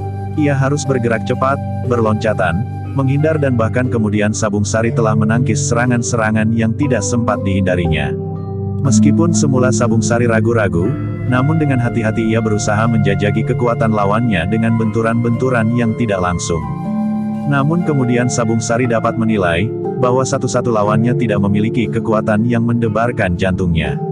Tetapi menghadapi mereka bertiga, Sabung Sari harus berhati-hati. Pertempuran itu pun semakin lama menjadi semakin cepat. Ternyata selama ia berada di lingkungan Mataram Sabung Sari bukan saja mampu mempertahankan kemampuannya pada tatarannya, namun ternyata bahwa dalam beberapa hal Sabung Sari sempat pula meningkatkan kemampuannya. Dengan demikian maka pertempuran di antara Sabung Sari melawan 3 orang lawannya serta Untara melawan 2 orang menjadi semakin lama semakin sengit. Pertempuran itu menjadi semakin cepat dan keras. Seperti Untara, maka Sabung Sari pun mengimbangi lawannya dengan keras pula. Benturan-benturan menjadi semakin sering terjadi. Namun dalam benturan-benturan itu Sabung Sari menjadi semakin yakin, bahwa seorang-seorang di antara ketiga orang lawannya itu akan dapat diatasinya. Mudah-mudahan aku masih mempunyai cadangan kekuatan untuk melawan ketiganya sekaligus, berkata Sabung Sari di dalam dirinya. Justru karena itu, maka Sabung Sari pun kemudian telah berusaha untuk semakin sering membenturkan ilmunya. Ia ingin dengan demikian memberikan tekanan kepada seorang-seorang di antara lawan-lawannya. Sebenarnya lah, benturan-benturan yang terjadi telah menunjukkan kepada ketiga orang lawan Sabung Sari, bahwa pengawal Untara itu memang bukan orang kebanyakan. Namun ternyata bahwa ketiga orang itu mampu bekerja sama dengan baik sekali menghadapi kekuatan Sabung Sari itu. Dengan demikian maka pertempuran pun berkembang semakin lama menjadi semakin seru. Ketiga orang itu pun mampu bergerak cepat, sehingga Sabung Sari benar-benar harus mengerahkan kemampuannya. Bahkan ketiga orang itu pun kemudian telah berusaha untuk selalu menghindarkan diri dari benturan-benturan yang dapat menyakitinya. Karena itulah, maka lambat laun terasa oleh Sabung Sari tekanan yang menjadi semakin berat. Ketiga orang itu berloncatan dan kadang-kadang berlari berputaran, sehingga Sabung Sari harus berusaha untuk tidak kehilangan lawannya. Tetapi lawan-lawannya bergerak terlalu cepat, sehingga kadang-kadang Sabung Sari memang menjadi bingung. Dalam pada itu, lawan-lawannya pun mulai mempermainkannya. Mereka menyerang dengan garangnya, menyakitinya dan bahkan kemudian seorang di antara mereka berteriak, "Ayongger, jangan menangis. Ternyata bahwa kau harus mati juga hari ini." Sabung Sari tidak menjawab. Ia memang merasa bahwa serangan-serangan lawan-lawannya itu telah mulai menembus pertahanannya dan menyakitinya. Bahkan semakin lama terasa menjadi semakin sering. Dengan demikian maka kemarahan Sabung Sari pun tidak tertahankan lagi. Namun ia masih tetap menyadari apa yang dihadapinya sehingga ia tidak menjadi kehilangan akal karenanya. Karena itulah, maka perlahan-lahan Sabung Sari telah memasuki kekuatan bukan saja kekuatan wajarnya dan tenaga cadangannya. Tetapi sekaligus telah diungkapkannya ilmunya yang mempunyai kekuatan berlipat ganda. Lawan-lawannya terkejut ketika Sabung Sari itu menghentakkan kakinya sambil menggeram. Kemudian tangannya mengembang dengan cepat dan dengan tiba-tiba tangan itu bersilang di depan dadanya. Lawan-lawannya bergeser surut. Mereka menangkap sesuatu yang lain pada anak muda itu. Geraknya terasa menjadi semakin mantap dan ketika Sabung Sari mulai meloncat, maka geraknya bagaikan ombak yang bergulung-gulung menghantam tebing. Ketiga lawannya berloncatan menghindar, namun gerak Sabung Sari menjadi terlalu cepat. Tenaganya nampak semakin besar dan tata geraknya pun menjadi keras. Benturan yang kemudian terjadi benar-benar membingungkan lawannya. Mereka tidak saja merasa kesakitan, tetapi ketika Sabung Sari dengan sengaja membentur serangan lawannya yang menjulurkan kakinya mengarah ke dadanya dengan menyilangkan tangannya di depan dadanya itu, maka lawannya benar-benar telah terlempar beberapa langkah. Perubahan yang terjadi pada Sabung Sari membuat ketiga lawannya menjadi berdebar-debar. Tiba-tiba saja mereka berpencar menjauh. Dengan wajah yang tegang, maka ketiga orang itu tanpa aba-aba telah menarik senjata mereka masing-masing. Sabung Sarilah yang kemudian tertegun. Ia melihat ketiga ujung senjata mengarah ke dadanya. 3 ujung pedang. Sejenak Sabung Sari memperhatikan pedang itu. Satu demi satu. Namun tiba-tiba Sabung Sarilah yang kemudian tertawa. Katanya, "Nah, aku menjadi yakin sekarang. Kalian tentu prajurit-prajurit Demak seperti yang aku duga, setidak-tidaknya berhubungan dengan mereka." Omong kosong seorang di antara lawannya itu menyahut, "Jangan mengigau. Kalian kurang cermat melakukan tugas kalian yang gawat ini. Mungkin kalian memang ingin merampok kami. Dengan demikian kalian akan mulai belajar melakukannya di samping tugas kalian sebagai prajurit. Dengan benar-benar merampok kami kalian akan mendapat hasil ganda. Hasil rampokan itu dan upah dari tugas kalian yang gawat ini," jawab Sabung Sari. "Kami memang ingin merampok. Jika kemudian kami mendapat upah dari seseorang itu pun urusan kami. Tetapi kau tidak akan dapat berbicara dengan siapapun juga, karena sebentar lagi kalian akan mati," geram salah seorang di antara mereka. "Baiklah," berkata Sabung Sari, "jika kalian sudah sampai kepada keputusan untuk membunuh, maka lakukanlah. Tetapi lain kali jika kalian mendapat tugas untuk melakukan tugas seperti ini, kalian harus bekerja lebih cermat. Kalian telah membawa senjata keprajuritan kalian." "Persetan," sahut salah seorang di antara mereka. Tetapi ia dapat juga mencari jawabnya, "Telah beberapa orang prajurit yang kami bunuh dan kami ambil harta bendanya termasuk senjatanya. Jika kalian mati, maka senjata kalian pun akan jatuh ke tanganku." Sabung Sari tertawa pula. Katanya, "Kalian memang cerdik dan cepat mencari jawab. Tetapi baiklah, ternyata bahwa apa yang ingin kalian lakukan, ingin aku lakukan pula. Bukan kalian yang akan mampu membunuh kami, tetapi kami berdualah yang akan membunuh kalian berlima." Kelima orang yang bertempur melawan Untara dan Sabung Sari itu ternyata telah mendapat tempaan lahir dan batin. Karena itulah, maka mereka sama sekali tidak menjadi gentar. Bahkan ketiga lawannya berbareng telah menyerang Sabung Sari. Tetapi ketiga orang itu terkejut. Dengan kecepatan yang di luar jangkauan kemampuan mereka, mereka harus membiarkan Sabung Sari itu mengambil jarak. "Jangan lari," teriak salah seorang dari ketiga orang itu, "kau tidak akan dapat melepaskan diri dari tangan kami." Sabung Sari termangu-mangu. Sekilas dilihatnya ketiga orang lawannya melangkah satu-satu mendekatinya dengan ujung pedang yang bergetar. "Pilihlah jalan kematian yang paling baik bagimu," geram salah seorang dari ketiga orang itu. Sabung Sari tidak menjawab, tetapi tiba-tiba saja ia menjadi muak melihat ketiga orang itu. Karena itu ketika ketiga orang lawannya itu menjadi semakin dekat, maka Sabung Sari pun telah menarik pedangnya pula. Dengan lantang ia berkata, "Marilah kita lihat, siapakah di antara kita yang memiliki kemampuan lebih baik untuk bermain pedang." Ketiga orang lawannya tidak menjawab, tetapi mereka melangkah semakin dekat dengan senjata teracu. Sabung Sari pun telah mengangkat pedangnya pula. Ketika ia melihat ketiga orang lawannya mulai berpencar, maka ujung pedangnya pun mulai bergetar. Sejenak kemudian, ketiga orang lawannya pun telah meloncat hampir berbareng. Ketiga ujung pedang itu pun bersama-sama mematuk ke arah tubuh Sabung Sari. Dengan cepat Sabung Sari mengelakkan serangan-serangan itu. Sementara pedangnya pun berputar melindungi dirinya. Ketika sebilah pedang lawannya menggeliat, maka pedang itu telah membentur pedang Sabung Sari. Sementara dua bilah pedang yang lain sama sekali tidak menyentuhnya. Lawannya yang menggenggam pedang membentur pedang Sabung Sari itu benar-benar terkejut. Hampir saja pedang itu terloncat dari genggamannya. Untunglah bahwa ia masih mampu mempertahankannya, meskipun dengan demikian tangannya terasa menjadi sangat nyeri. "Setan alas," geram orang yang hampir kehilangan pedangnya, "kekuatan iblis manakah yang telah menyusup di dalam dirinya, sehingga ia mempunyai kekuatan yang luar biasa itu?" Namun dengan demikian ia menjadi semakin berhati-hati ketika ia mendekati Sabung Sari, maka ia menggenggam pedangnya semakin erat. Sejenak kemudian, maka pertempuran itu pun menjadi semakin sengit. Sabung Sari yang telah melepaskan bukan saja tenaga cadangan di dalam dirinya, namun juga ia mulai merambah ke dalam kekuatan ilmunya, benar-benar telah mendebarkan jantung lawan-lawannya. Tetapi lawan-lawannya pun memiliki bekal yang cukup di dalam ilmu pedang, sehingga dengan demikian maka mereka berusaha untuk dapat mengatasi kecepatan gerak dan kekuatan Sabung Sari dengan keterampilan mereka. Ternyata bahwa bertiga mereka merupakan paduan kekuatan yang gegirisi. Betapa Sabung Sari mengerahkan kemampuannya dalam ilmu pedang, namun ternyata bahwa ia masih saja terdesak. Beberapa kali Sabung Sari terpaksa meloncat mengambil jarak. Namun lawan-lawan mereka pun telah memburunya. Sehingga akhirnya, sampailah Sabung Sari kepada satu keputusan untuk mengakhiri kemenangan-kemenangan kecil dari ketiga lawannya.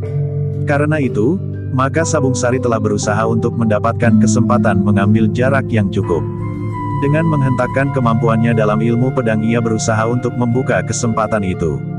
Hentakan itu memang telah mengejutkan lawannya sehingga mereka pun berloncatan surut selangkah. Kesempatan itu telah dipergunakan sebaik-baiknya oleh Sabung Sari. Sebelum lawannya sempat menyusul mereka, maka Sabung Sari telah berada dalam puncak kemampuannya. Kemampuan ilmu yang jarang dimiliki oleh orang kebanyakan. Ternyata Sabung Sari tidak mengacukan pedangnya. Dengan erat ia menggenggam pedangnya pada hulunya, kemudian dipegangnya pula ujungnya dengan jari-jarinya. Namun perhatian Sabung Sari tidak tertuju pada pedangnya itu. Tetapi ia tengah memusatkan nalar budinya pada ilmu puncaknya. Dengan sorot mata yang tajam ia menatap salah seorang dari ketiga lawannya tepat di dadanya. Ketiga lawannya tidak segera menyadari. Namun sekejap kemudian terdengar seorang di antara mereka mengeluh tertahan. Bahkan tiba-tiba saja ia telah membungkukkan badannya sambil memegangi dadanya dengan sebelah telapak tangannya. Kedua kawannya pun tertegun. Seorang di antara mereka bertanya, "Kenapa?" "Dadaku," desis kawannya yang kesakitan. Kedua kawannya termangu-mangu. Namun tiba-tiba seorang di antara kawannya itu berdesis, "Inilah agaknya pengawal Untara yang disebut mempunyai kemampuan menyerang lawannya dengan tatapan matanya." Kawannya pun mendengarnya. Tiba-tiba ia pun teringat bahwa memang pernah didengar ilmu semacam itu. Karena itu, maka di luar sadarnya orang itu berpaling ke arah Sabung Sari serta memperhatikan sikapnya.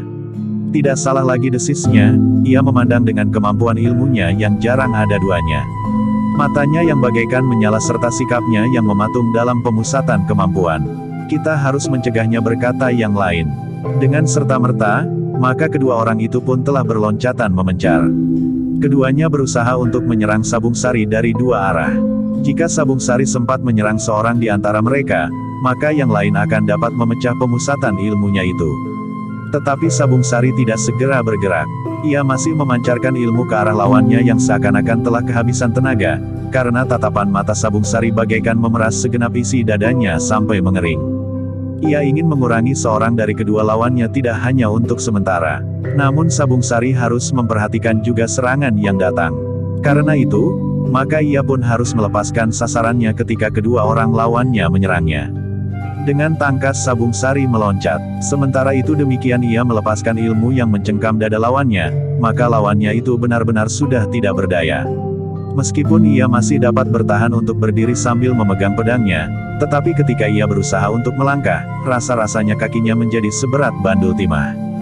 Gila geramnya, namun ia tidak dapat ingkar dari kenyataan itu.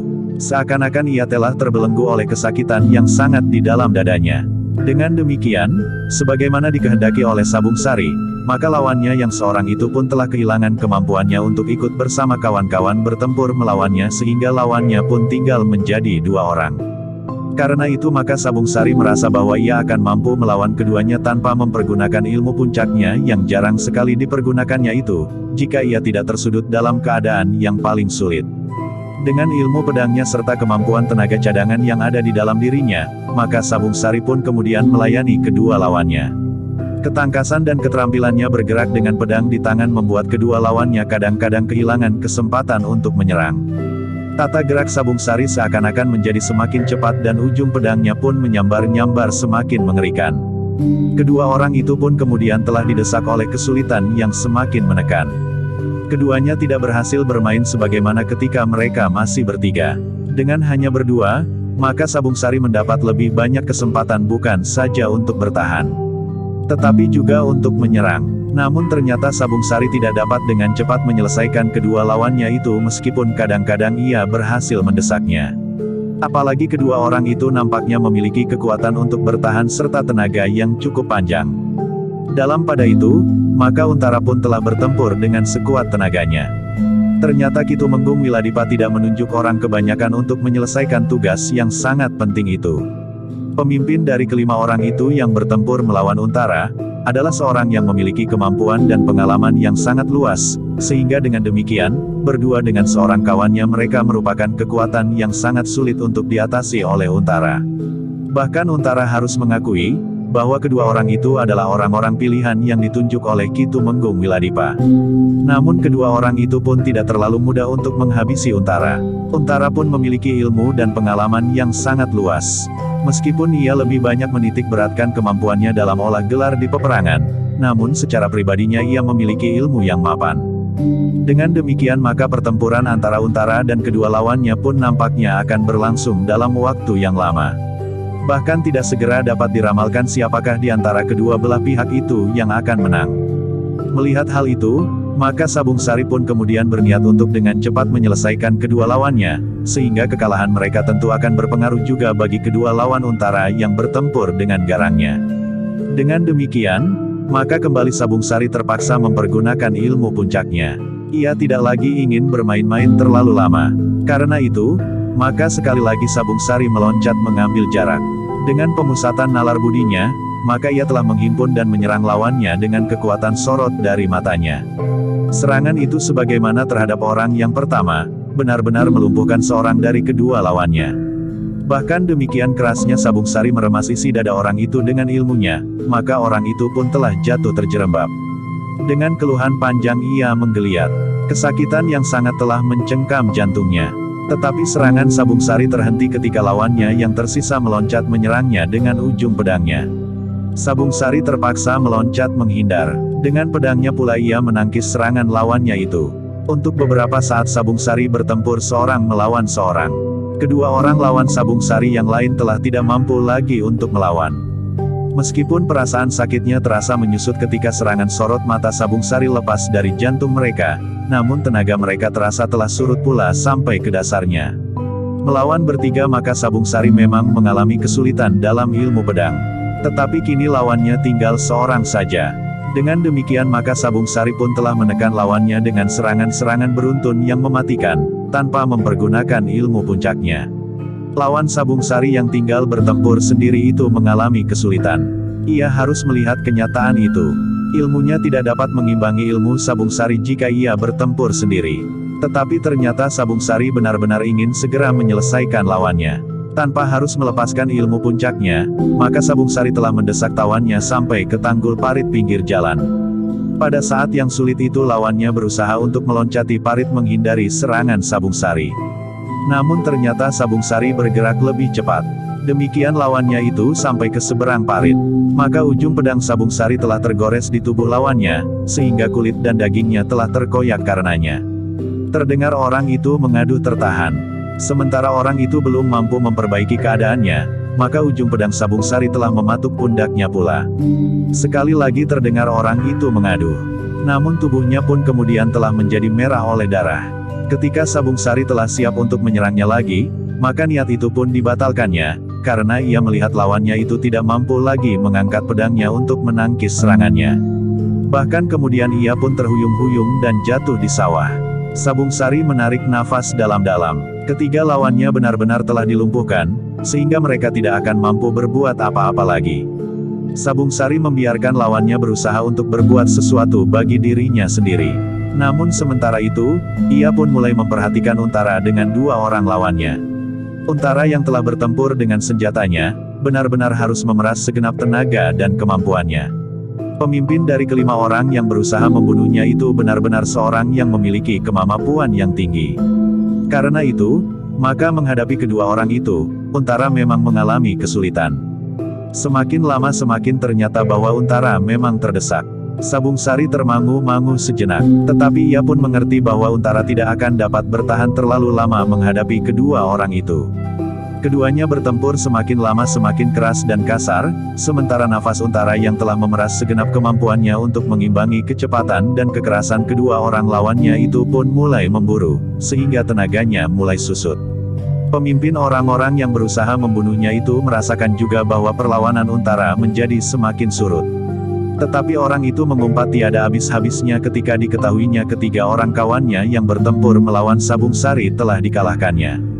Tikus Klurut geram pemimpin kelompok itu, mati sajalah kalian yang tidak mampu membunuh kelinci itu." Tetapi tidak terdengar jawaban. Ketiga orang kawannya yang terluka itu benar-benar tidak mampu lagi berbuat sesuatu. Mereka sedang berusaha untuk bertahan agar mereka tetap hidup. Pemimpin kelompok yang bertempur melawan untara itu pun kemudian berteriak nyaring, "Jangan merasa dirimu terlepas dari maut. Akulah yang akan membunuhmu." Sabung Sari masih tetap berdiri tegak di tempatnya. Ia memang berharap bahwa salah seorang di antara mereka yang bertempur melawan untara itu datang kepadanya. Jika ia yang memasuki arena, maka ia masih juga merasa segan terhadap untara. Mungkin untara tidak menganggap langkahnya itu benar sebelum untara sendiri memberikan perintah.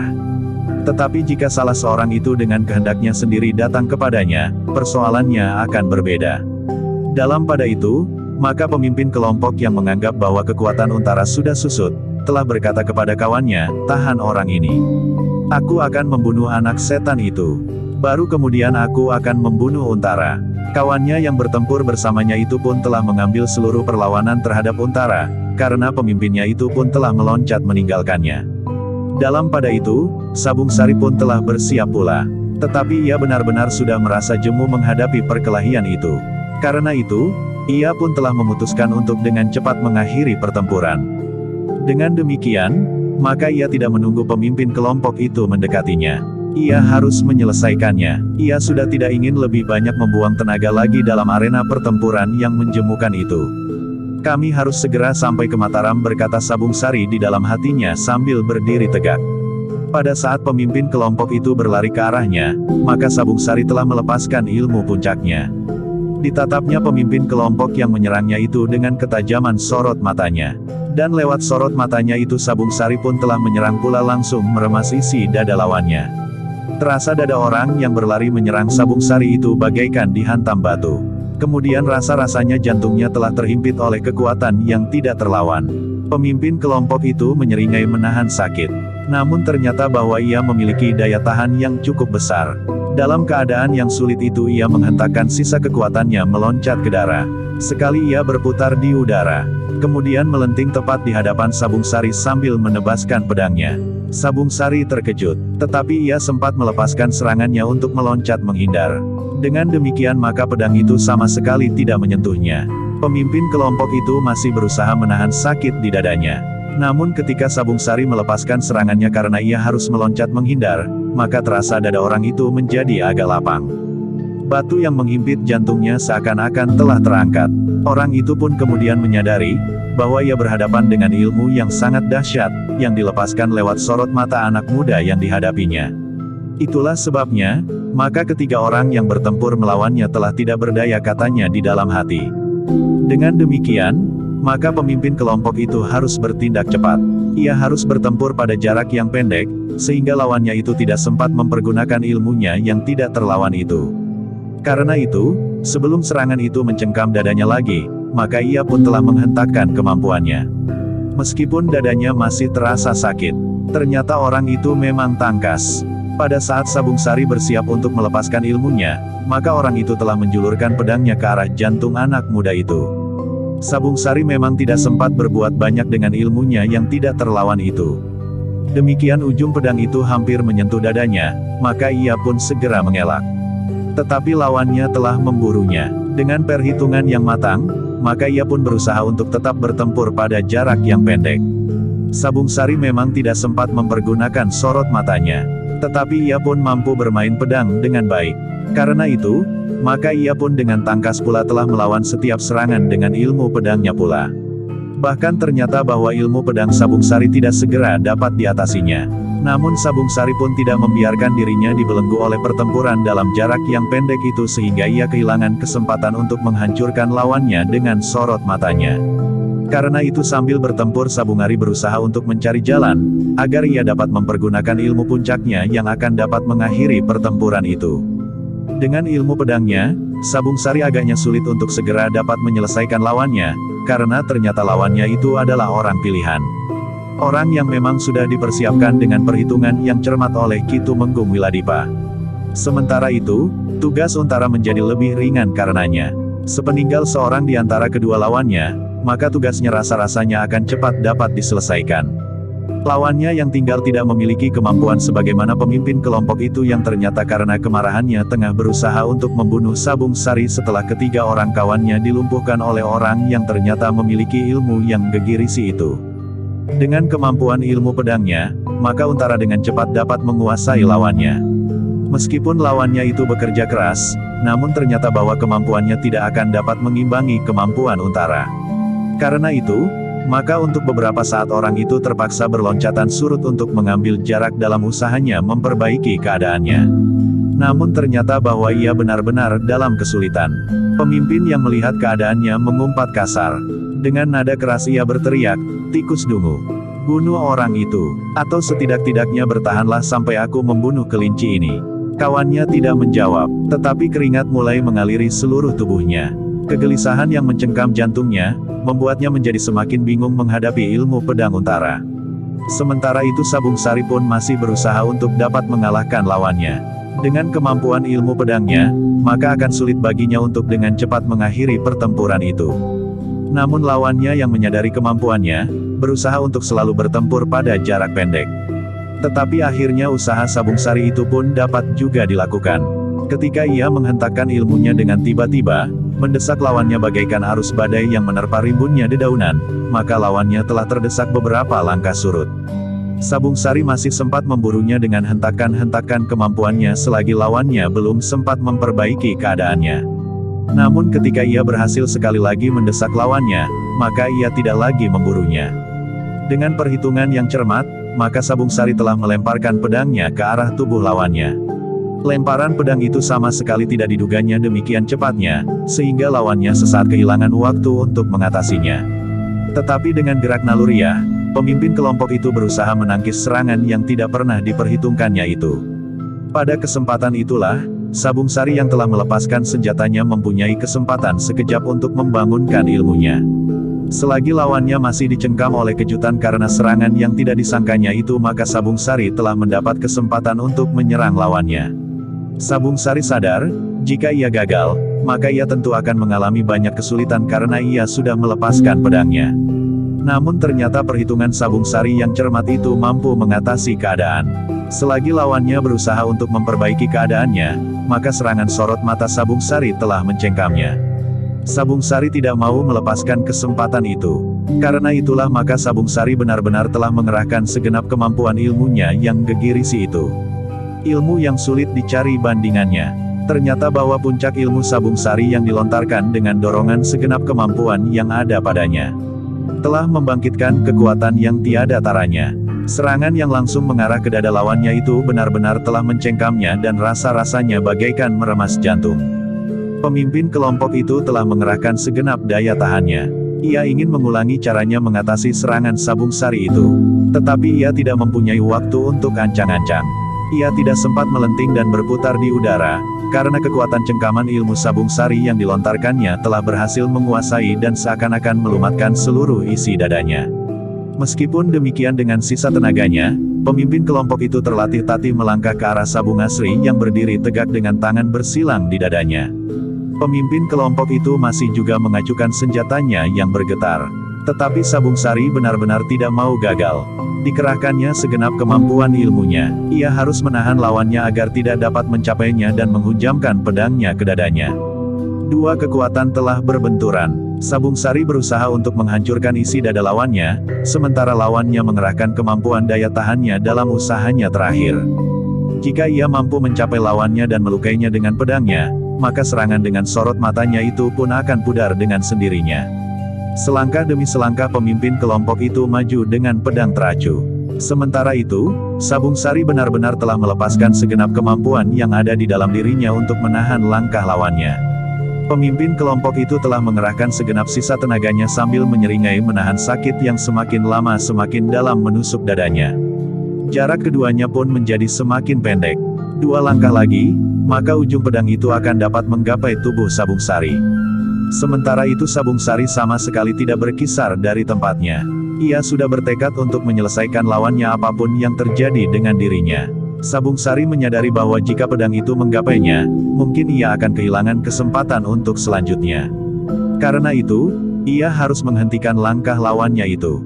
Secepatnya, pada saat-saat terakhir itu telah terjadi ketegangan yang mencengkam.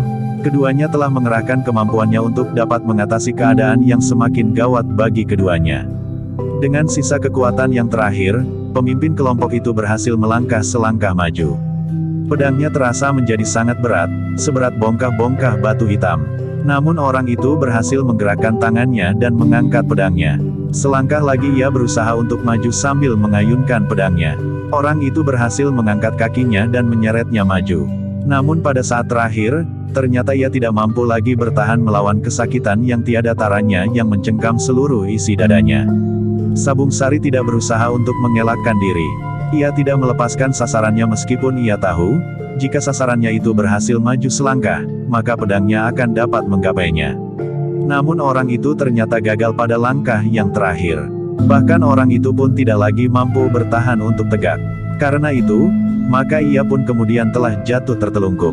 Hampir saja ujung pedangnya menyentuh tubuh Sabung Sari. Namun ternyata masih ada jarak antara ujung pedang itu dengan tubuhnya. Untuk beberapa saat Sabung Sari masih berdiri tegak. Tetapi ia sudah memadamkan serangannya. Sementara itu, pemimpin kelompok itu sama sekali sudah tidak bergerak lagi. Ketika kemudian Sabung Sari melangkah maju dan berhenti di sebelah orang yang terbaring diam itu, maka Untara pun telah menyelesaikan lawannya. Karena luka-lukanya maka orang itu tidak lagi mampu untuk berbuat apa-apa lagi. Untara pun kemudian menarik nafas dalam-dalam. Selangkah demi selangkah ia mendekati Sabung Sari. Kemudian dengan suara berat ia berkata, "Terima kasih Sabung Sari. Kau sudah menyelamatkan jiwaku. Aku menjalankan kewajibanku," Ki Untara jawab Sabung Sari. Untara pun kemudian berpaling ke arah pemimpin kelompok yang tertelungkup itu. Perlahan-lahan ia berjongkok dan memutar tubuh yang tertelungkup itu. Dengan tarikan nafas panjang Untara berdesis, "Orang ini sudah meninggal." Sabung Sari mengangguk kecil. Katanya, "Bukan maksudku untuk membunuh. Tetapi dalam pertempuran yang melelahkan ini, kemungkinan itu ternyata telah terjadi." "Bukan salahmu," sahut Untara. "Lalu, tetapi kawan-kawan masih tetap hidup. Kita serahkan saja orang ini kepada mereka." Sabung Sari mengangguk kecil. Ketika ia kemudian mengedarkan pandangan matanya, maka dilihatnya orang-orang yang telah dilukainya termangu-mangu di tempatnya.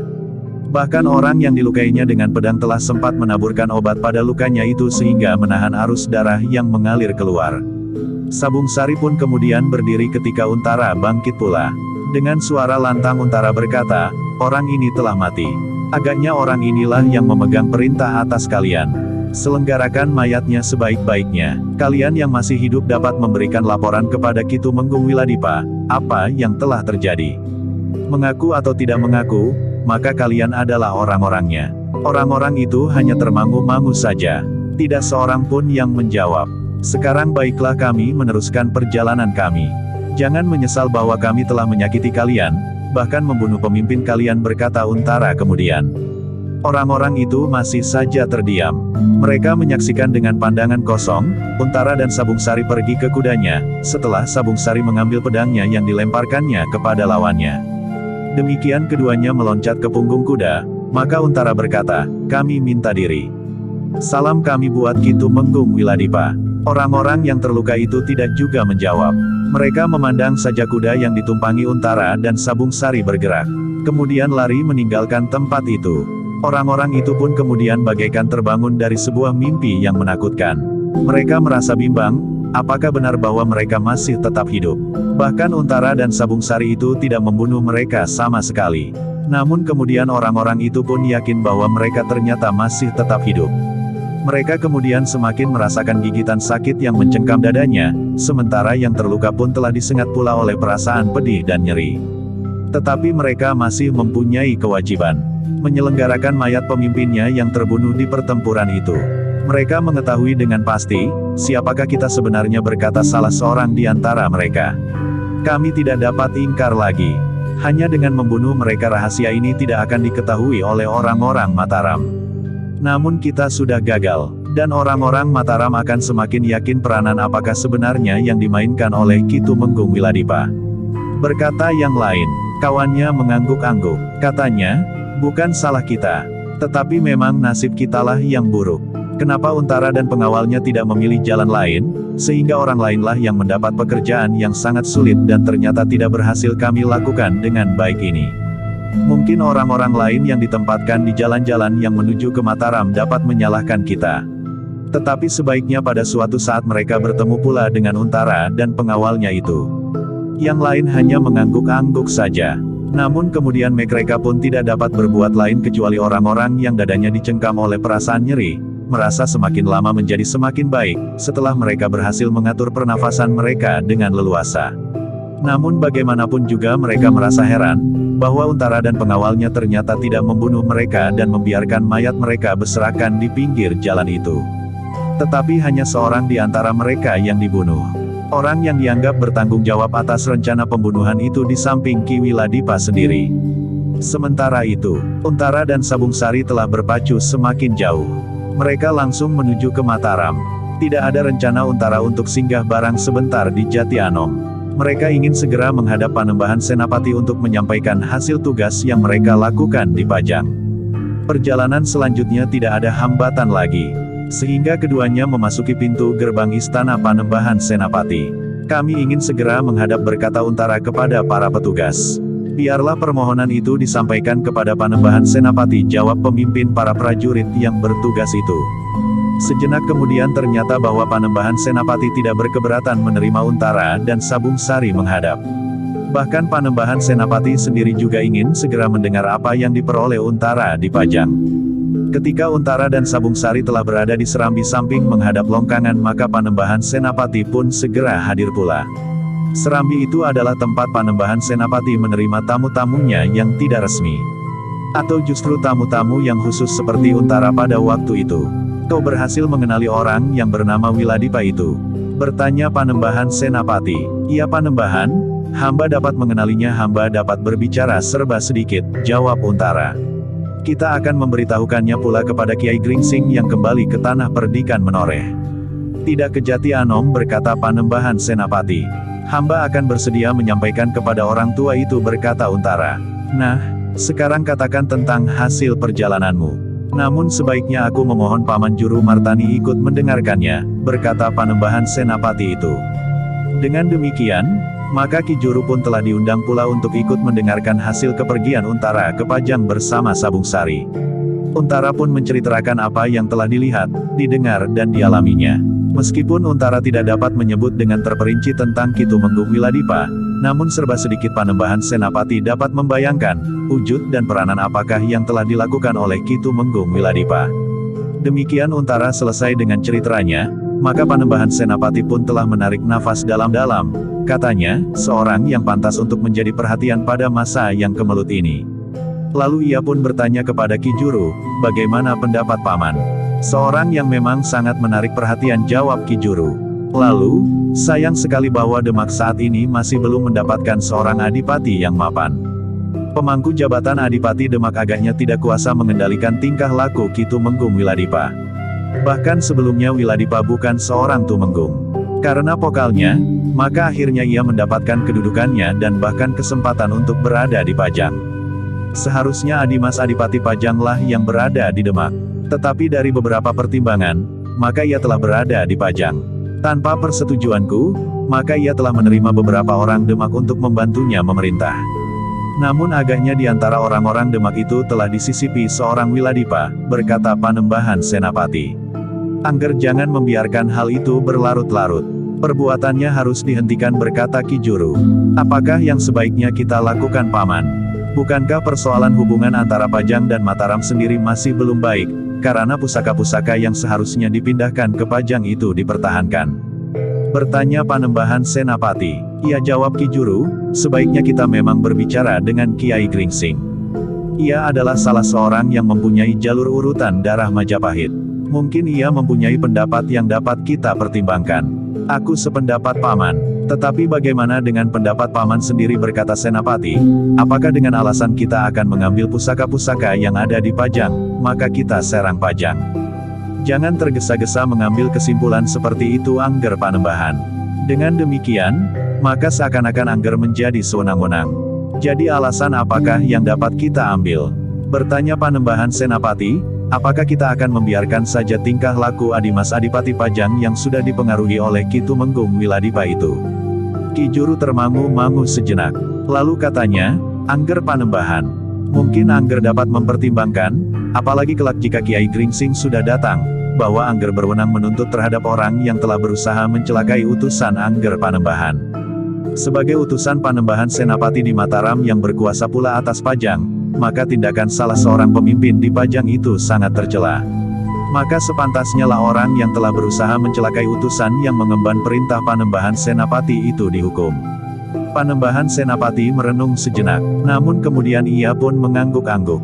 Katanya, itu agaknya alasan yang lebih baik daripada sekedar berebut harta dan pusaka. Mungkin langkah itu akan aku ambil.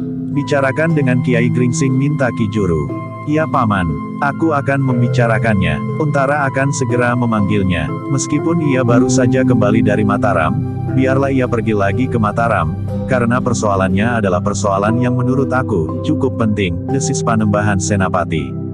Demikian, maka Panembahan Senapati telah memutuskan untuk memanggil Kiai Gringsing ke Mataram. Jika berkesempatan baik juga Ki Gede dan Agung Sedayu untuk datang pula bersama Kiai Gringsing.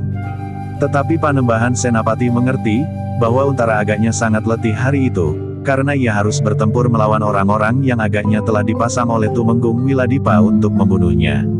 Sehingga karena itu, maka Panembahan Senapati memberi kesempatan Untara dan Sabung Sari beristirahat semalam di Mataram dan pergi ke Tanah Perdikan menoreh di keesokan harinya.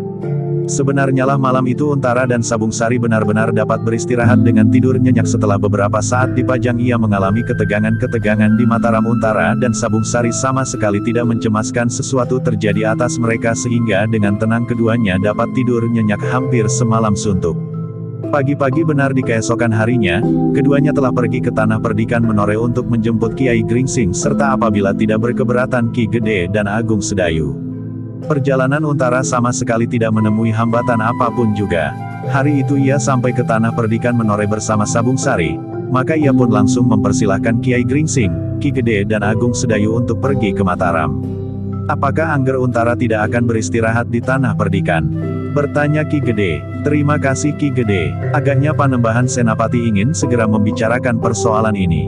Tetapi jika Ki Gede dan Kiai Gringsing berhalangan hari ini, maka Panembahan Senapati akan menunggu kesediaan Ki Gede dan Kiai Gringsing, jawab Untara. Tetapi Kiai Gringsing dan Ki Gede tidak dapat menunda panggilan itu. Apalagi persoalan yang dihadapinya adalah persoalan yang cukup penting.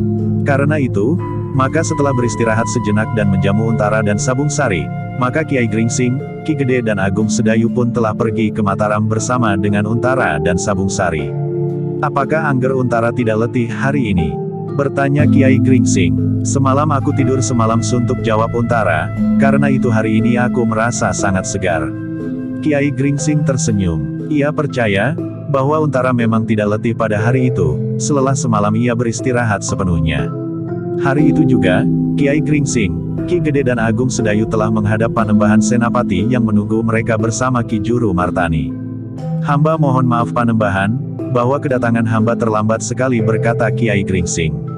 Ah, tentu tidak, agaknya kami disinilah yang diburu oleh ketergesa-gesaan sehingga rasa-rasanya kami menunggu sudah terlalu lama. Tetapi nalar dan pertimbangan kami mengerti bahwa Kiai dan Ki Gede tidak dapat begitu saja meninggalkan tugas dan kewajiban di Tanah Perdikan menoreh. Tidak ada tugas yang lebih penting daripada menghadap Panembahan pada hari ini, berkata Ki Gede. Panembahan Senapati tersenyum. Katanya, aku minta maaf Ki Gede, bahwa kedudukanku menghendaki aku memanggil Ki Gede. Jika saja aku masih seperti dahulu, maka akulah yang akan datang ke Tanah Perdikan. Kami mengerti, jawab Ki Gede, kedudukan Panembahan menuntut sikap yang berbeda daripada Panembahan semasa masih belum menduduki jabatan ini, berkata Ki Gede, sebagaimana juga Pangeran Benawa sekarang harus berbeda sikap daripada Pangeran Benawa dahulu. Panembahan Senapati tertawa. Ia pun mengerti bahwa Pangeran Benawa pada waktu itu juga banyak berada di perjalanan. Di tempat-tempat yang memungkinkannya untuk menyepi, untuk memusatkan nalar dan budi tanpa terganggu oleh kesibukan dunia dan perputarannya. Bersambung ke jilid 193.